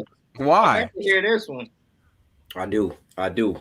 I definitely do. I just, when you look at these teams in the West, and for me, when I look at it from, top to bottom, along with the coaches, some of it how the organization and stuff is ran, and when you like even this, I know you're talking about this upcoming season, but even this last year, when you looked at the East, it was so predictable on what teams were going to advance and who was getting where.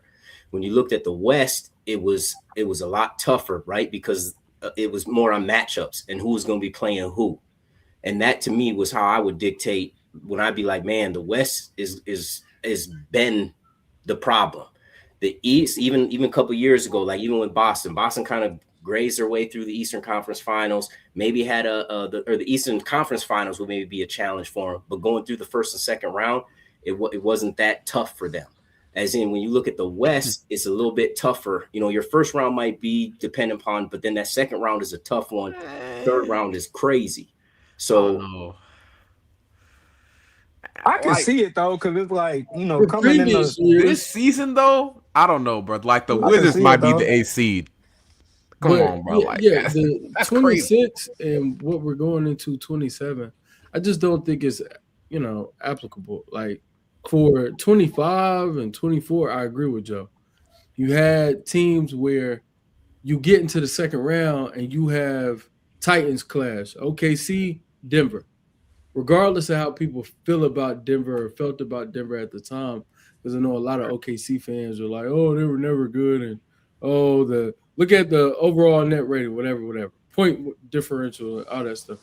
Point being is that was a team that could have beat us, and they were this close to doing it. To Joe's point, that existed in 25, that existed in 24, so forth and so on. 26, it didn't really exist. I ain't gonna hold you, bro. We went to the second round and we had nothing. There was no comp until we got to the Western Conference Finals. Then you look at San Antonio, and in fairness, respect to the Blazers, that's not comp. And they faced the Timberwolves team that, while they had a great player, I think I can speak for myself. I can't speak for anybody else. I never thought that the Wolves were going to win the series, especially with like the injuries that they were facing. Ant was coming into the series unhealthy, and he played better than I thought he would have. Like he played amazing to have dealt with the two knee injuries. Both of his knees were kind of shredded, and he went into the series and he cooked. But I felt like the Spurs were going to get out of that series, and then going into next year, I feel like it's a two-team race. I think it's OKC, San Antonio. I look at the East and how Joe was saying, "Oh, it's predictable." I feel the complete opposite now. I have no clue what's going to happen in the East, and I felt that way for 20 this so so season. you so Coming off you of you it. don't think you don't But think that the Eastern Conference Finals is going to be like New York and Boston?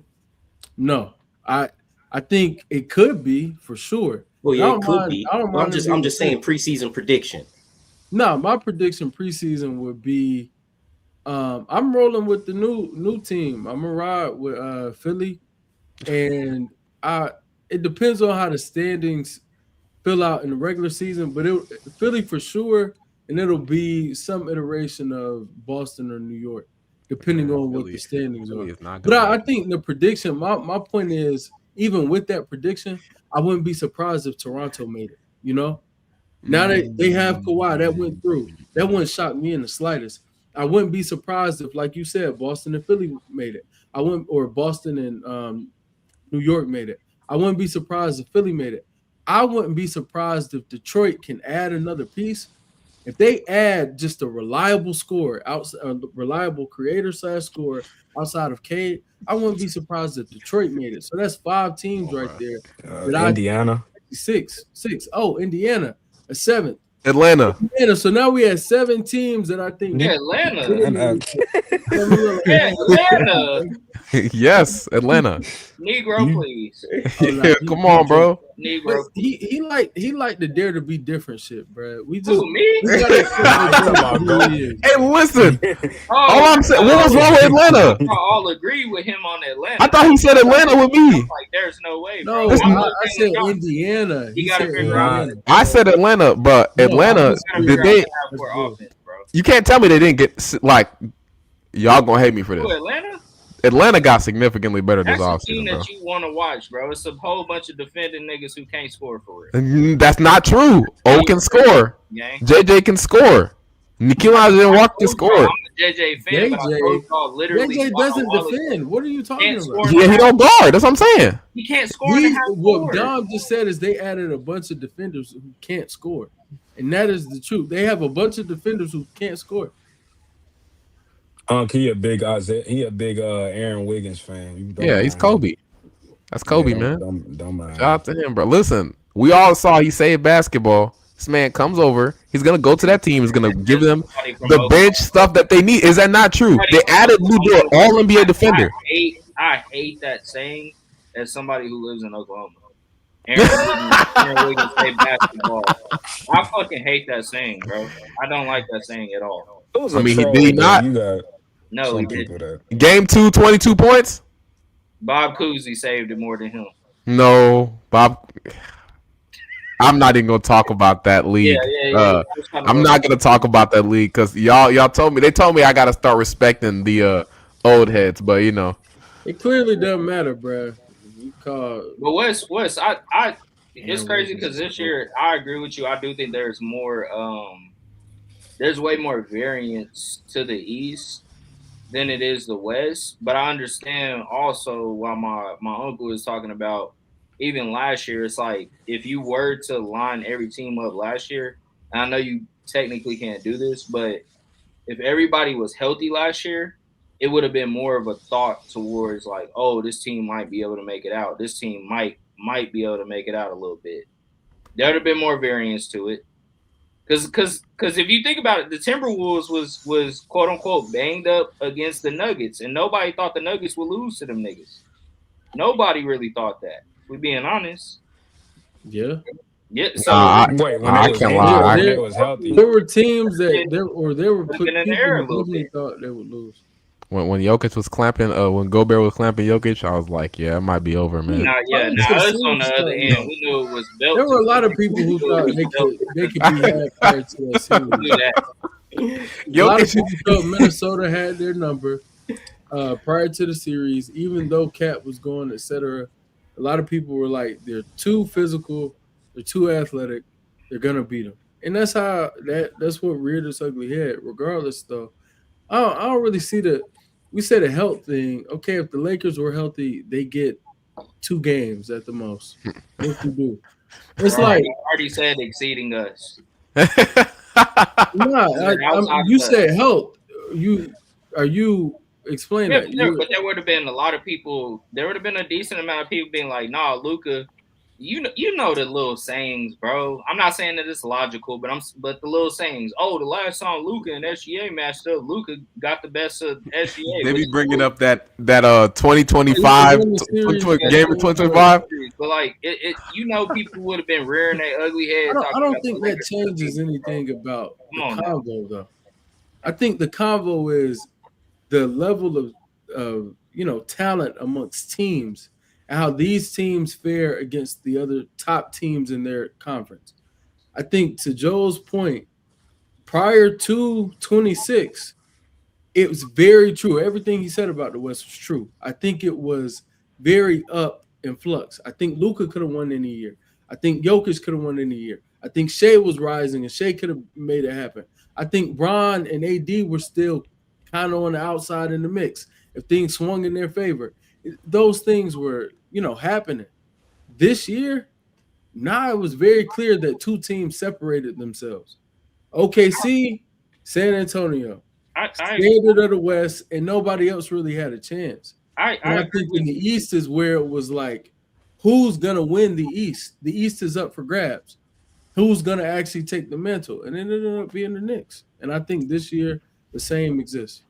So, real quickly, I kind of want to move off this because uh, I don't want to talk about some of these loser teams that aren't gonna win anything in the league. Let's be real. We all know the Thunder are gonna be champions next year, but I do want to speak on the Thunder real quickly because one of our players has been getting memed, talked about, shat on this entire summer, and they're reposting clips Better of Bob.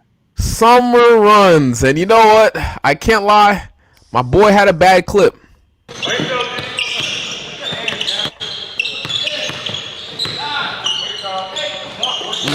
It's about the clips from this summer. Yeah, that was one of the clips that I'm Is that saying Rudy Gobert? was Nah, no. That's that's not Rudy Daniel Gobert, Gafford. bro. What the fuck That's is not that? Rudy Gobert. That's That's Daniel Daniel Gafford. Gafford. Oh, that's And Gafford. Oh, he went baldy on him. people were posting this clip along with another one where Chet got his jump shot blocked. And What's going let's on? just Oh, say, that's I'm old. sorry, I keep posting. Why are you picking on me today, gang? I'm not posting your face on purpose, dog. Um, Take a second.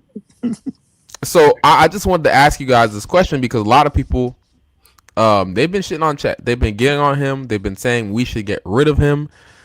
Get him off this team. He's useless because of how he played against San Antonio Spurs. And I just want to ask you guys, for starters, what do you guys think he should work on this offseason in order for him to be the best player that he can be? Is he salvageable? Can I get my little take and then I'm about to go use the bathroom real quick. Yeah, go ahead. Go ahead. Nah, me and Wes, we got into a very heated debate before one of these pods that we ended up doing a while back. I'm actually a guy who actually really likes Chet Holmgren. I take up for him all the time. I literally say like, "Yo, imagine if you had Rudy Gobert who could actually catch the ball and shoot a 3-pointer and do some of these other ancillary things that Rudy Gobert just can't do." No shot at Rudy Gobert, but I think Chet Holmgren is actually a very good player. It's just sometimes I think we as a community and people who are fans of certain players, we try to put players in boats that they're not supposed to be on. I don't think Chet Holmgren is in a specific boat that people put him on. I don't think Evan Mobley, your guy, is in a boat that people put him on. Um, Chet's a hell of a defender, hell of a play finisher, and a lot of times when he puts the ball on the ground, you obviously we all guys, so y'all see my tweets. When he puts the ball on the ground, I think that he needs to simplify a lot of what he does and just get to certain things extremely more simple and quicker. It's that simple for me. Agreed. I think that he can grow within what he does. I'm not gonna say it's gonna grow to like star potential or Chet could run a team or Chet could be the guy on the team. No, I think that he's an ancillary piece towards a team who can offer a lot of great offensive value. I just think he needs to dumb down his game a little bit more. I think he needs to become a lot more confident and bullish in what he's trying to do and just do it. It's literally that simple for me personally. But yeah, the off season clips, I'll be trolling on them because I know how the internet works. I'll be trolling. But I really do think that Chet, along with J Dub, along with Shea, along with even Jared McCain just coming to this team, I think a lot of these guys have a different feel about themselves that they're going to come into this specific season with. And I think it's going to fare extremely well for the Thunder. In my last little statement, I want to give out a shout out to Thomas Sorber. I think he's going to come in and he's going to shock a lot of people this year. I think the defense is going to be there. I think the mid work, the footwork is going to be there. They said he got a little bit taller. I think he's actually going to be an exceptional player for us this year. But yeah, man, I think Chet's going to be okay, man. Chet's going to be okay. If you tell me that somebody conquered 29 out of the 30 quests that you had and he only had to conquer just one more quest and he's only what, 23, 24, I'm okay with that. I'm okay with that. For me, For starters, I agree with a lot of what you said. For me though, like people keep saying, "Oh, people put him on this pedestal, stuff like that." Dog, the highest you see people rank him is like the top 20. Nobody. I'm the only one, probably on the planet, who says, "Yeah." Me and what's it called? The Nerd Sesh guys are the only guys who are saying, "Yeah, Chet at his peak can be a top 10 player in this league." Right? And I agree with that. I actually think he could be a top 10. West as well, yeah. Like at his peak, he could be a top 10 player. And he doesn't have to be Kevin Durant to do that. Right? He's just that impactful of a basketball player. And for me, what kind of kills me, I was actually thinking about this really. This is so funny. This kind of reminds me of the James Harden situation with OKC. Now, not in a way as like wow, like I think he's gonna be as good as James Harden, top 5 player, MVP caliber player. You know what I mean? Although I do think he has MVP impact, but I mean, two players who came off, two players who came off of a really rough closing series that really made people question whether or not they were worth the amount of money that they were getting paid. Although they were two very impactful basketball players, and it's funny because a lot of people were saying, why the Thunder trade James Harden are the same people who are saying the Thunder should trade Chet because he's not worth it. Not wanting to give him time to develop as a basketball player, not wanting to make him like just allow him to be better. Because let's be real. No, I'm serious. That's true. That's true. That's true. It's true. Am I? What am I saying that's wrong, Wes? I'm shaking my head because I don't think they're similar in their flaws. Their flaws are not Obviously similar. not. So I that's why I don't think it's the same. I'm not shaking my head. Oh, something you said is wrong. I'm hearing the situations and the comparison, and people who are saying we should get rid of Chet. I think they're saying it for different reasons than we should save Harden. People wanted to save Harden because they believed in his want. He went out there and he got after it. Even when he played poorly, he wanted it. That was He on had him. that and it was on full display. I think most people could see it. He's gonna become something really, really special one day. And he went on to actually make that happen. Chet, he took 2 shots in the game 7 without the second best offensive player on the team. That's concerning. So Fair. I'll get to my take when it's my turn, but it's just not the same. No, okay. I get it. What about you, Jay? Uh, well, for context, that clip is like what, 3 years old? Yeah, which is hilarious. That's why I brought it up because that's why I brought that one Yeah, up because people they use that clip and they're like, I'm like Daniel Gafford. I'm pretty sure he has hair now. yeah. I'm not Maybe sure, I'm but just chronically online, but like when I first saw that clip, I'm like, oh, this clip 3 years old. Good, good it's the job. old Rico's Going. Hines clip when he was Yeah, cooking Kevin Durant, bro. So yeah. I'm like, Go. That was whatever, man. cool, but nah. I just people are just. It's funny enough, we were talking about Kevin Durant earlier. People don't like basketball, man.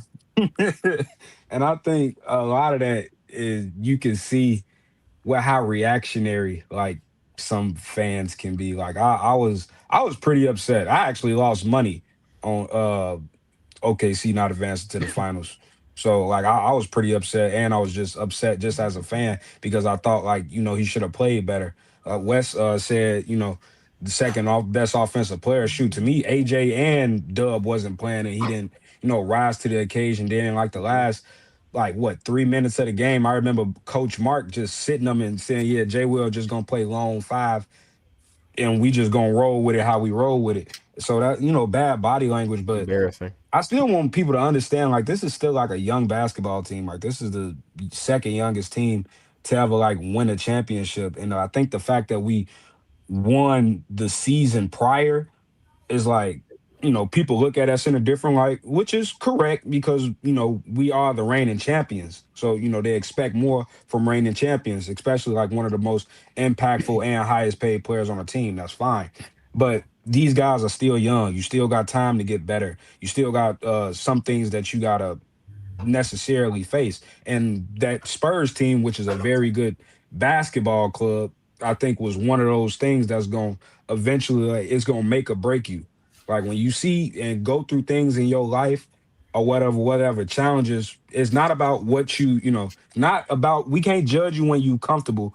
You got to judge a person about what they can adapt to and how they can overcome a situation. And I just think Mhm. Chet is one of those players that have won on every level of basketball that he's played at.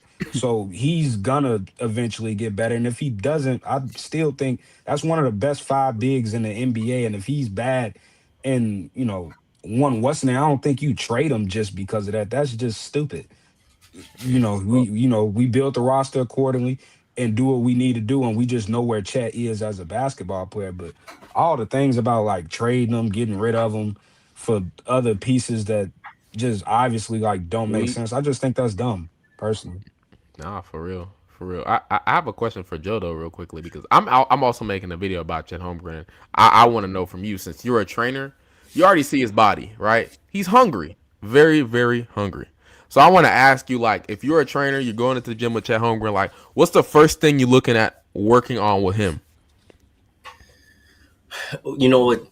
It's crazy because the game has changed quite a bit in how the NBA is now. And when he first, got into the league, I was like, man, he's probably going to struggle some just because of his weight, his strength. He reminded me a lot of Corey Brewer when we had Corey Brewer with the Timberwolves. And I remember we tried to do what we could, make sure he was eating and just chef making him foods, getting him protein. Just after he lifts, here, man, drink this, here, take this.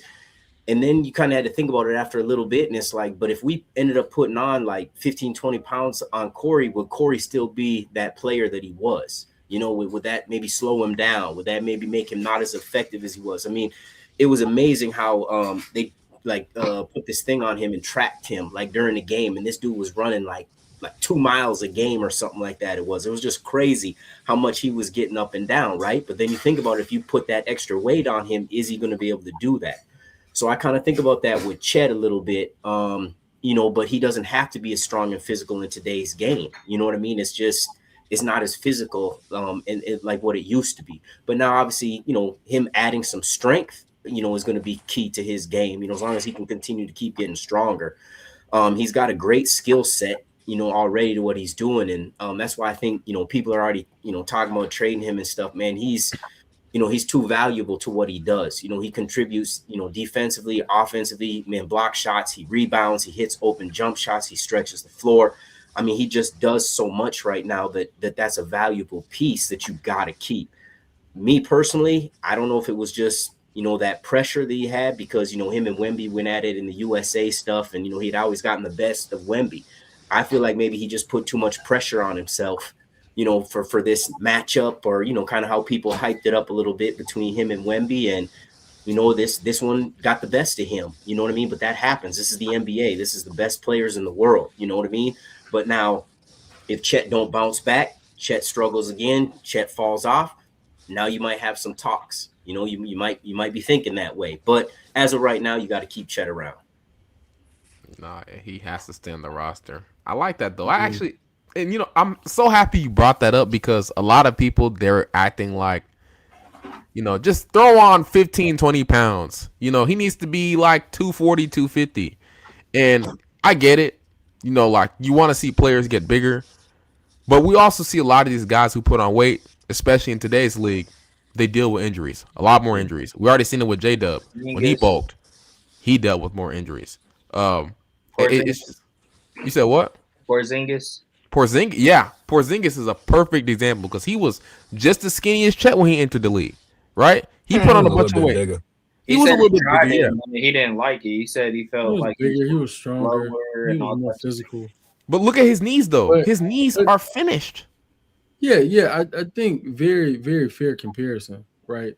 Um, so no issues. I was just seconding what That's Jason. fair. No, what was your take, Wes? Because I wanted to hear that since you said you had something to say about it. Oh, I mean, yeah, for Ted, I I want you to get blocked in the summer, man. Work on your game. It's too we live in a society now where everybody's trying to fake it. No, sometimes I wake up and I look hit. But most of the time, I'm that sexy nigga who might steal your girl. It's just part of it. Right? Nigga It's so just light what it skinned, dog. is. It's Shut up, reality. bro.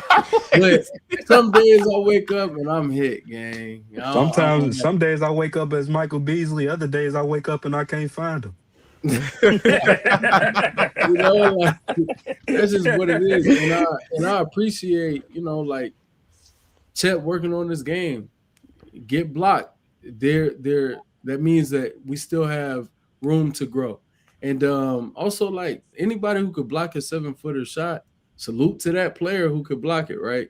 So I don't have an issue with that. His game, I have an issue with his mentality and how he chooses to play offense and just how finesse it is. And to Joe's point, yeah, strength. And I'm just all focused on the lower half. I said this when the season ended. I never wanted him to gain 20 pounds. I had a target. I think he was I think it was like 208. He might have been more than that, but I He was wanted 213. Then he went back down to 208 after his injury. and this year he was around like 213 or something. And I think I wanted him to get to 220. I was fine with putting on 7 pounds, but I was only focused on his lower half. I think he needs a better base. His base isn't strong. He has a very unsolid base. His foundation is off to me. And that's why Champagny could bully him when he was defending him. That's why he was getting bullied. Even like people just going through your chest and it working because your base wasn't as solid as I felt like it needed to be. And then offensively, that's why, you can't punish Dylan Harper. You can't punish Champagny. And it's not punished as in Shaq. Everybody gets that confused. It's punished as I establish my spot and I'm solid enough in my foundation to where you can't push me to the 3-point line when I get the ball at the free throw line. Mm-hmm. And that's what's happening to Chet. It's the only thing I want him to work on in the mentality. Outside of that, bruh, he's an amazing basketball player. I don't think people realize how good we have it to have a player in Chet who was top 15 at 24. I have a player in J-Dub who was top 15 at 24. People think that's just how it's supposed to be. It's not. It's not how it's supposed to be. I think we have been really spoiled. We saw Russ, KD, Harden, and now we get Shea, Chet, Dub. And it's like, oh, nah, this is how. No, bruh, it's not. It's a blessing to be able to have 3 players who could all be top 15 at any point during their tenure, let alone at ages like, they're still making top 25 under 25 lists. That's very, very special. So I think we should pump the brakes on anybody in the fan base saying trade them. You just don't do it. You continue to build. And I appreciate Sam for that. And support your players where they have flaws. Maybe to Dom's point, Chet is never, and I agree with Dom actually on that. I've always kind of been back and forth with Go Bells on, I don't see Chet being a 20-something point per game guy. I don't see 22 a game from Chet. I also don't think we need it. I think we built a team where we don't need that, but we need you to consistently score 18. With Dub in the lineup, Need that mind. with Dub out the lineup, we need 18. Need that We can mind. never be okay with 4 points, my nigga. I don't give a fuck about the 4 points, bro. The 2 shots. Oh man, yo, listen. We need the mind, bro. We need the mind. That's what we're searching for. That's for me. That's all I care about. Chet, and I get it. There's roles in this league. You're gonna be a third option. And when you're a third option, you're not gonna get all the shots in the world. That being said, this Jared McCain save me basketball he was playing at the end. I gotta give my role players good shots. You can't do that shit, bro. This guy is an all-star. You're an all NBA basketball player, bro. How many players can say that they're that good? Not many. And yet, he decided to not take shots. But hey, I'm sick and tired of that shit. I want him to take shots. I want him to not do that bullshit he did against Dylan Harper at the free throw line. I cannot believe he did. The West was on his ass at that shit too. I can't. we can't No, have I stuff was like mad that. about Devin Vassell. Like, what was that? It was like a foul or something like that. Devin Vassell got then just went up in his chest, pushed him, talking to him. You can't Hey, let nobody do you like that, man. Yeah, he was like I tripping, said, man. I ain't trying to spearhead nothing, but I'm pretty No, sure go we ahead. probably went. Yeah, we probably done went way over longer than my aunt probably had. Yeah. Uh, I wanted him to be able to give like obviously questions to whatever y'all wanted to ask or whatever, and then also possibly stories that he could say and tell that he's comfortable with as far as on the platform or whatever. Yeah, Um, I wanted to yeah, ask him that question too. I want to ask yeah, him the so craziest story yeah, he's had within that Timberwolves organization. yeah, yeah. So do it like that, man. What's your question? Oh, and I was gonna ask you, what's the craziest story that you have in the Timberwolves organization? Like, okay, the ones that you're comfortable with, obviously, but what's the craziest thing that's happened while you worked there? Well, I would say the craziest story was the draft when we got David Kahn came in, and we had drafted 3 point guards, and we ended up not choosing Steph Curry. I would say that would probably have been the craziest moment and situation.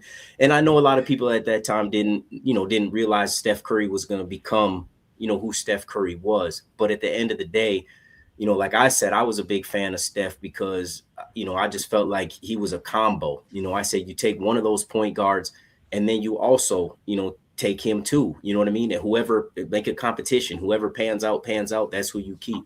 Now, don't get me wrong. Johnny Flynn was a dog. You know what I'm saying? He had proven himself at the college level, and he could go. Unfortunately for him, he dealt with some injuries. But I wasn't sold on the Ricky Rubio thing just because it was drafting him. But then at the time, we didn't know. Was it going to be a year? Was it going to be 2 years? Like when was he actually going to come over? So I don't know. I wasn't in those meetings or on the board or anything. When they were deliberating going through that stuff, but they were just so gung ho on Ricky Rubio. Man, That was probably the craziest. didn't he have like Luca? Because I wasn't watching basketball around that time. I'm gonna be completely honest. But like what I hear from people is like he had like somewhat near like Luca level hype when he was coming into the league. People were like, Yeah. "Yeah, this guy's such a phenomenal player." They saw him in Spain. His passing was Mhm. insane. All these Mhm. things, and so that was true. Yeah, because he was young on their Olympic team, and when USA and Spain played against each other, he played pretty well. I mean, like his numbers weren't big, but I mean, he handled the ball, he showed his passing ability, showed how he could run the team, and they just, went crazy about that because he was so young at that time. And so you get that a lot with the overseas guys when they're young and they're able to play in their pro leagues, for a couple years. Like Luca played pro, for a few years before he came over. So he was kind of already experienced, kind of already, had that background, that pedigree on knowing kind of how to be a professional. And so, they looked at Rubio like that. But I don't know. I personally wasn't as sold, but I wasn't in the front office either. I'm not gonna lie. I don't think I would have been sold either. I keep telling people this. I hate point guards. It's no disrespect to Rubio. I hate point guards who can't play make. Can't score. My bad. Mm. Like if you're a point guard who can't score, I'm not a fan. So I hated Lonzo. I was just Well, say you hated point guards that can't touch paint. yeah, that too. I mean, he could kind of, but he also can't. Like he's a zero level scorer. Ricky Rubio was always a zero level scorer. Scored at zero levels, bro. Like how do y'all feel about that though? He Like likes the whole Jason Kidd, so he's not telling the truth. nah, nah, not me. But he actually plays elite defense, so I can get why you saying that. But nah, how do y'all feel about that Steph situation though? Like, what did you see in him in college? Like, did you say you didn't expect him to become this, but what did you originally expect him to become? No, I mean, like I said, everybody, looked at him as, he was pretty small. Is he going to be able to, do what he did in college on the NBA level? It's just, bigger, faster, stronger guys, more competitive league. A lot of people, didn't know what position he was going to play because he was a tweener, and obviously his handles had gotten better, as he, went in the NBA. He wasn't crazy handles like that in college. If he was, that maybe would have made a difference too with his draft status. But, he's just kind of known as a catch and shoot guy coming out of college. And obviously he became a better shooter also as, his experience went in the NBA. But I think it was just really a lot of it was his size. I think a lot of people just second guessed him and just, thought that he was, he was too little and didn't know how, back to when you guys were talking about him and Monte Ellis. At that time, Monte had more of the NBA standards of the size and, capability and stuff. So at that time frame, I could have seen them, going with Monte. But now obviously you see what Steph became. Isn't Monte way smaller than Steph? Aren't they like the No, same but height? they probably around the same height, probably stature wise. But Monte is Yeah. bigger than Steph Yeah, at that Monte's a little time, bigger. and Monte is like more athletic. Like Monte was so like that make Colin more was sense. just bullet for a reason, man. I be understanding it because like even when I go back and like look at like past drafts, not to make it like a super long point, I be trying to understand like what the landscape of the league was, what that team was looking for, and well, just pretty much those two things: what the landscape of the league was and what that team is looking for. And maybe Steph Curry just wasn't the guy that they was hoping to be. Like, bro, I've been in Chicago, bro. We drafted Patrick Williams and I didn't understand it. But, probably around the time of the landscape of that league, they looking, you know, six Nah. eight, Nah. defensive upside, could possibly be Kawhi Leonard. I didn't think so. But I can see how they came to that conclusion. Did I still say we should have drafted? Hell no. But at the same time, No. that's what happens. Like, same thing with trying to think of Jordan. Like, bro, they drafted Sam Bowie ahead of Michael Jordan. And one of the execs said, man, who should we take, Sam Bowie and Michael Jordan? Nigga said, drive Michael Jordan, put him at center. Like, it happens, but at the landscape of the league at that point, bro, the game ran through the big man. The most dominant players in the NBA were the big man. Teams weren't winning championships through guards. Like, that just wasn't a thing. So I can understand why somebody takes them at 3 rather than at 2 or even number 1. Like, I think a lot of people need to look at that when talking about like why somebody missed out on somebody. Yeah, like people hated combo guards when Steph was drafted. They did. Even then, though, you had 2 shots at it to go get it. Yeah, that's crazy. Now that I don't know what that's where, because I'm not gonna lie, I actually previously asked my uncle this question because I personally was curious. I'm like, yo, like what, like why did y'all didn't draft Steph within this draft? Like, it's kind of crazy. And the reason why I was asking is because at that time, obviously he knows who I'm talking about, but Dustin was the one who put me on Steph Curry. So like I was watching him whenever I was younger, watching him do what he was doing at Davidson or whatever, and I was like, nah, this dude is cold. But I could see why an organization once again would look at it and be like, nah, he's a tweener, he's too small, we're not sure. So I could understand why they would take a Johnny Flynn because it's more of college status. You have the better college status. Yeah, Syracuse motion matters. So it's like you can understand it, even though it sucks that it doesn't pan out. You can still go back in that time and understand it, read articles, this, that, and the third, and understand why they did what they did, even if you don't like it. Mm-hmm. Yeah, I guess shit. We get in the pot because we've been going long as hell. I can't lie. Yeah, and if I want, pot in the sense of what's the wildest quote unquote NBA player / yourself story that you possibly could tell? And if that's not lined up with what you could tell, what's the craziest NBA experience / story you could tell just in general? 2 crazy things. Rashad McCants, right? Everybody should know Rashad McCants, out here doing this podcast thing. I didn't have no problems with Rashad McCants. Actually, I got along with him pretty well. But just funny story about him is people used to ask me all the time, like, man, how is he? What's he like? And I used to be like, man, I don't know. I'm like, he'll give you 3 different things. You'd be in the gym, he'd walk in, you'd say what's up to him. He'd either give you a head nod, he'd walk right past you, or he'd actually stop and talk to you. But you just never knew what you were going to get out of him each of those days. But But I got along with him pretty well. Didn't have no issues, no problems. But I always just say that was a funny story about him, is you just never know which Rashad you were going to get that day. Another crazy story involving him. That was actually the first time I got to see Khloe Kardashian in the club. So nothing basketball related, but you're a cool guy, man. Yeah, but yeah. I mean, another thing, like I say, I was telling my nephew, shout out to Craig Smith, because he used to man, he used to do stuff for me that again that you wouldn't ever think of. So like after the games, I used to have to go in and clean up stuff, bring the Gatorade jugs in, cleaning the jugs, spraying stuff down, cleaning up after everybody leaves, make sure the training room and everything is picked up and cleaned up. And after the games, he would take off and go home and get changed and stuff, and then he'd come back and pick me up once in a while, take me out to eat, and then sometimes he'd take me out to the club that night. So shout out to him for that, because he definitely didn't have to do that. So, and then even I know Ryan Gomes a couple times too, got me into the clubs a couple times with him and his people or whoever. And so they were just generally good dudes. You know what I mean? Just good stories behind those guys. That's what's up, man. All right. What type of club y'all going to? I mean, I don't know what it's changed now, but the typical nightclubs. The nightclubs, dance nightclubs.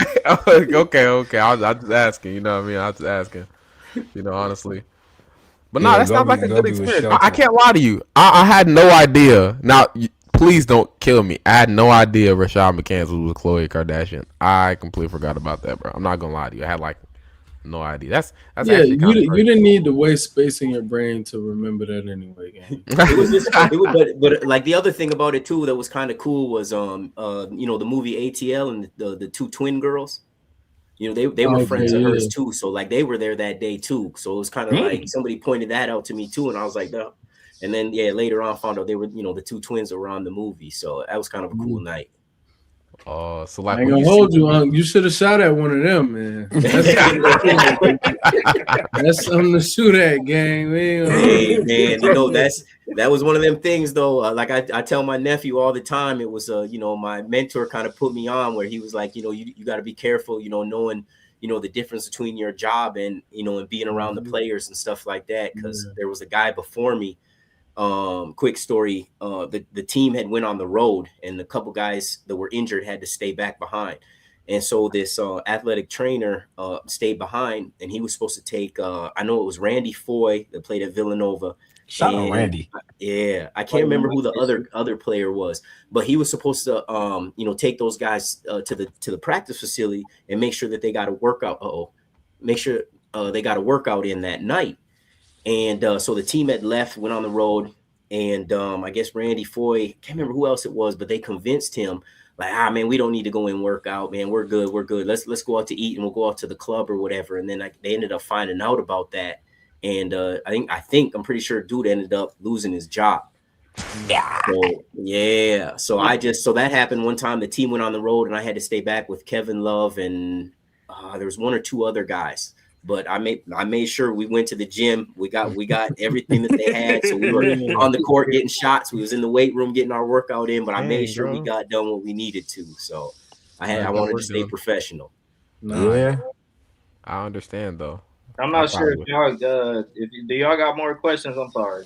No, if I did, I'll probably just ask him after the pod, or for like another episode. I wanted to get my little what you call it, soliloquy, synopsis, however you want to put it. Like the Timberwolves stuff is something that I grew up being extremely like infatuated with, for the simple fact of like, obviously everybody who loves basketball, I'm pretty sure that everybody dreamed of being an NBA player, this, that, and the third. And as I got older, I started realizing like, oh, this is so cool. The fact that like my uncle would get us tickets, and after the game we'd stay after the game, and the next thing I know I'm shaking Al Jefferson's hand or things like that or whatever. But I'm pretty sure I told him recently, because we just linked up a week ago, but I'm not sure if I said it. But the coolest thing as far as like him for me personally, as far as like getting older, is the simple fact that obviously I went to his wedding. I wish there's a world where he could show his intro. He has a flyest intro to his wedding that I've ever seen in my life. But his intro is ridiculous. But outside of that, one of the coolest things to me personally was the simple fact of like him having players who came back to his wedding and just chopping it up with them and them being like, yo, like, and these aren't NBA players, these are high school level players or whatever. But coming back and being like, "No, man, your uncle is he's this, he's that, da da da da." And it was just cool for me to see, like, yeah, my uncle is like really like genuinely outside of all the quote unquote clout stuff. He's genuinely a good person, and he's touching the younger generation in a positive way. That was something that was extremely fly to me. And also shout out Craig Smith, man. We was at my uncle's wedding out there bullshitting. We was talking shit back and forth with each other and taking shots with each other, man. But Unc, I just wanted to tell you, man, I appreciate you for coming on this pod. Uh I really appreciate it, man. And I hope the Hey, guys yeah, enjoy. man, I appreciate y'all having me, man. This was big. This was big, man. No, for I sure. enjoy sharing my story because for me, when I was a kid, I always wondered what it was like. What's it like in the NBA? What's it like on a daily basis for practice? What's it like? I got to travel a little bit, so what's it like travel? You hear those stories about how you get to the hotels and all the jersey chasers and women and stuff are all lined up at the hotel rooms and stuff, but unfortunately for us, we were not winning like that, so that was not the case for us. But at least I did get to experience and see that. So, but yeah, it was fun. Like I said, I had a good 2 years, and I was hoping to continue. My boss tried to get it so that I could be the strength coach for the Lynx, and then I could stay with the Timberwolves, so that way I could work year round with both teams. But unfortunately, like I said, at that time frame, the money revenue was not like it is now. So I just don't think that they felt like it was as important. And so that kind of fell through, but I was lucky to get an opportunity also to go over to China with their CBA, the Chinese Basketball Association. I got over there and trained for like 5-6 months in their pro league, so that was a crazy experience too. So maybe another time I can get on and share some of that stuff with you as well. Yeah, we'll That's great. definitely have you back on again. Nah, yeah, we definitely gonna talk Absolutely, off man. the The pod pleasure and was on the out. pod. Real quickly before we go, because you said you traveled. What was your favorite city and what's your least favorite city? Um, I mean, obviously going down to Oklahoma and Dallas because I have family down there, so that was a great opportunity for me to get to experience that with them. But outside of that, I would say New York, just to be able to go around and just see a lot of the famous places there. But I don't know. I could never live in New York. I just remember in the morning we went to shoot around, and when we came back, and then when we went to go back for the game, it took us, man, it took us probably like an extra half hour, 45 minutes just because of traffic. It was just crazy. But Yeah. I did enjoy getting to see New York. That was pretty fun, and that was like right after Christmas too. I remember I spent Christmas up north with my family, and then ended up having to drive like 3 hours down to the city, and then hopped on the team plane with the guys, and we headed out to New York. So that was a great experience. So is the city dirty like everybody says it is? I wouldn't necessarily No, say it's it's dirty. dirty, but I mean every city's got its areas, got its spots. You know what I mean? He was man. He on the NBA team. He All I'm saying, listen, because all I hear is it's dirty as And crazy. then yes. he asking, like, in all due respect, he asking him, like, he don't have two New Yorkers on the pod. Like, me and Good's not New York. The fuck? And we've I mean, told you about that shit. Stop and you saying said it's that. dirty.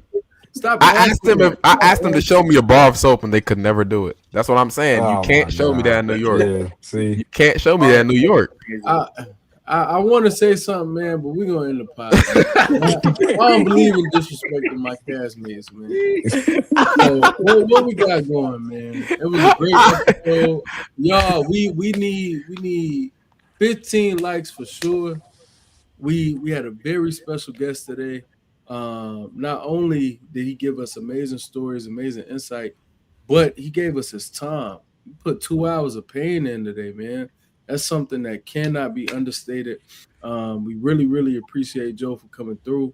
So we need the 15 likes. We are very close to our sub goal, so let's hit that as well. And go get us out of here, man. All right, hey, thank you guys so much. Thank you, Joe, for hopping on, man. I You saved my appreciate it. day. I'll see y'all. Let's go. Male.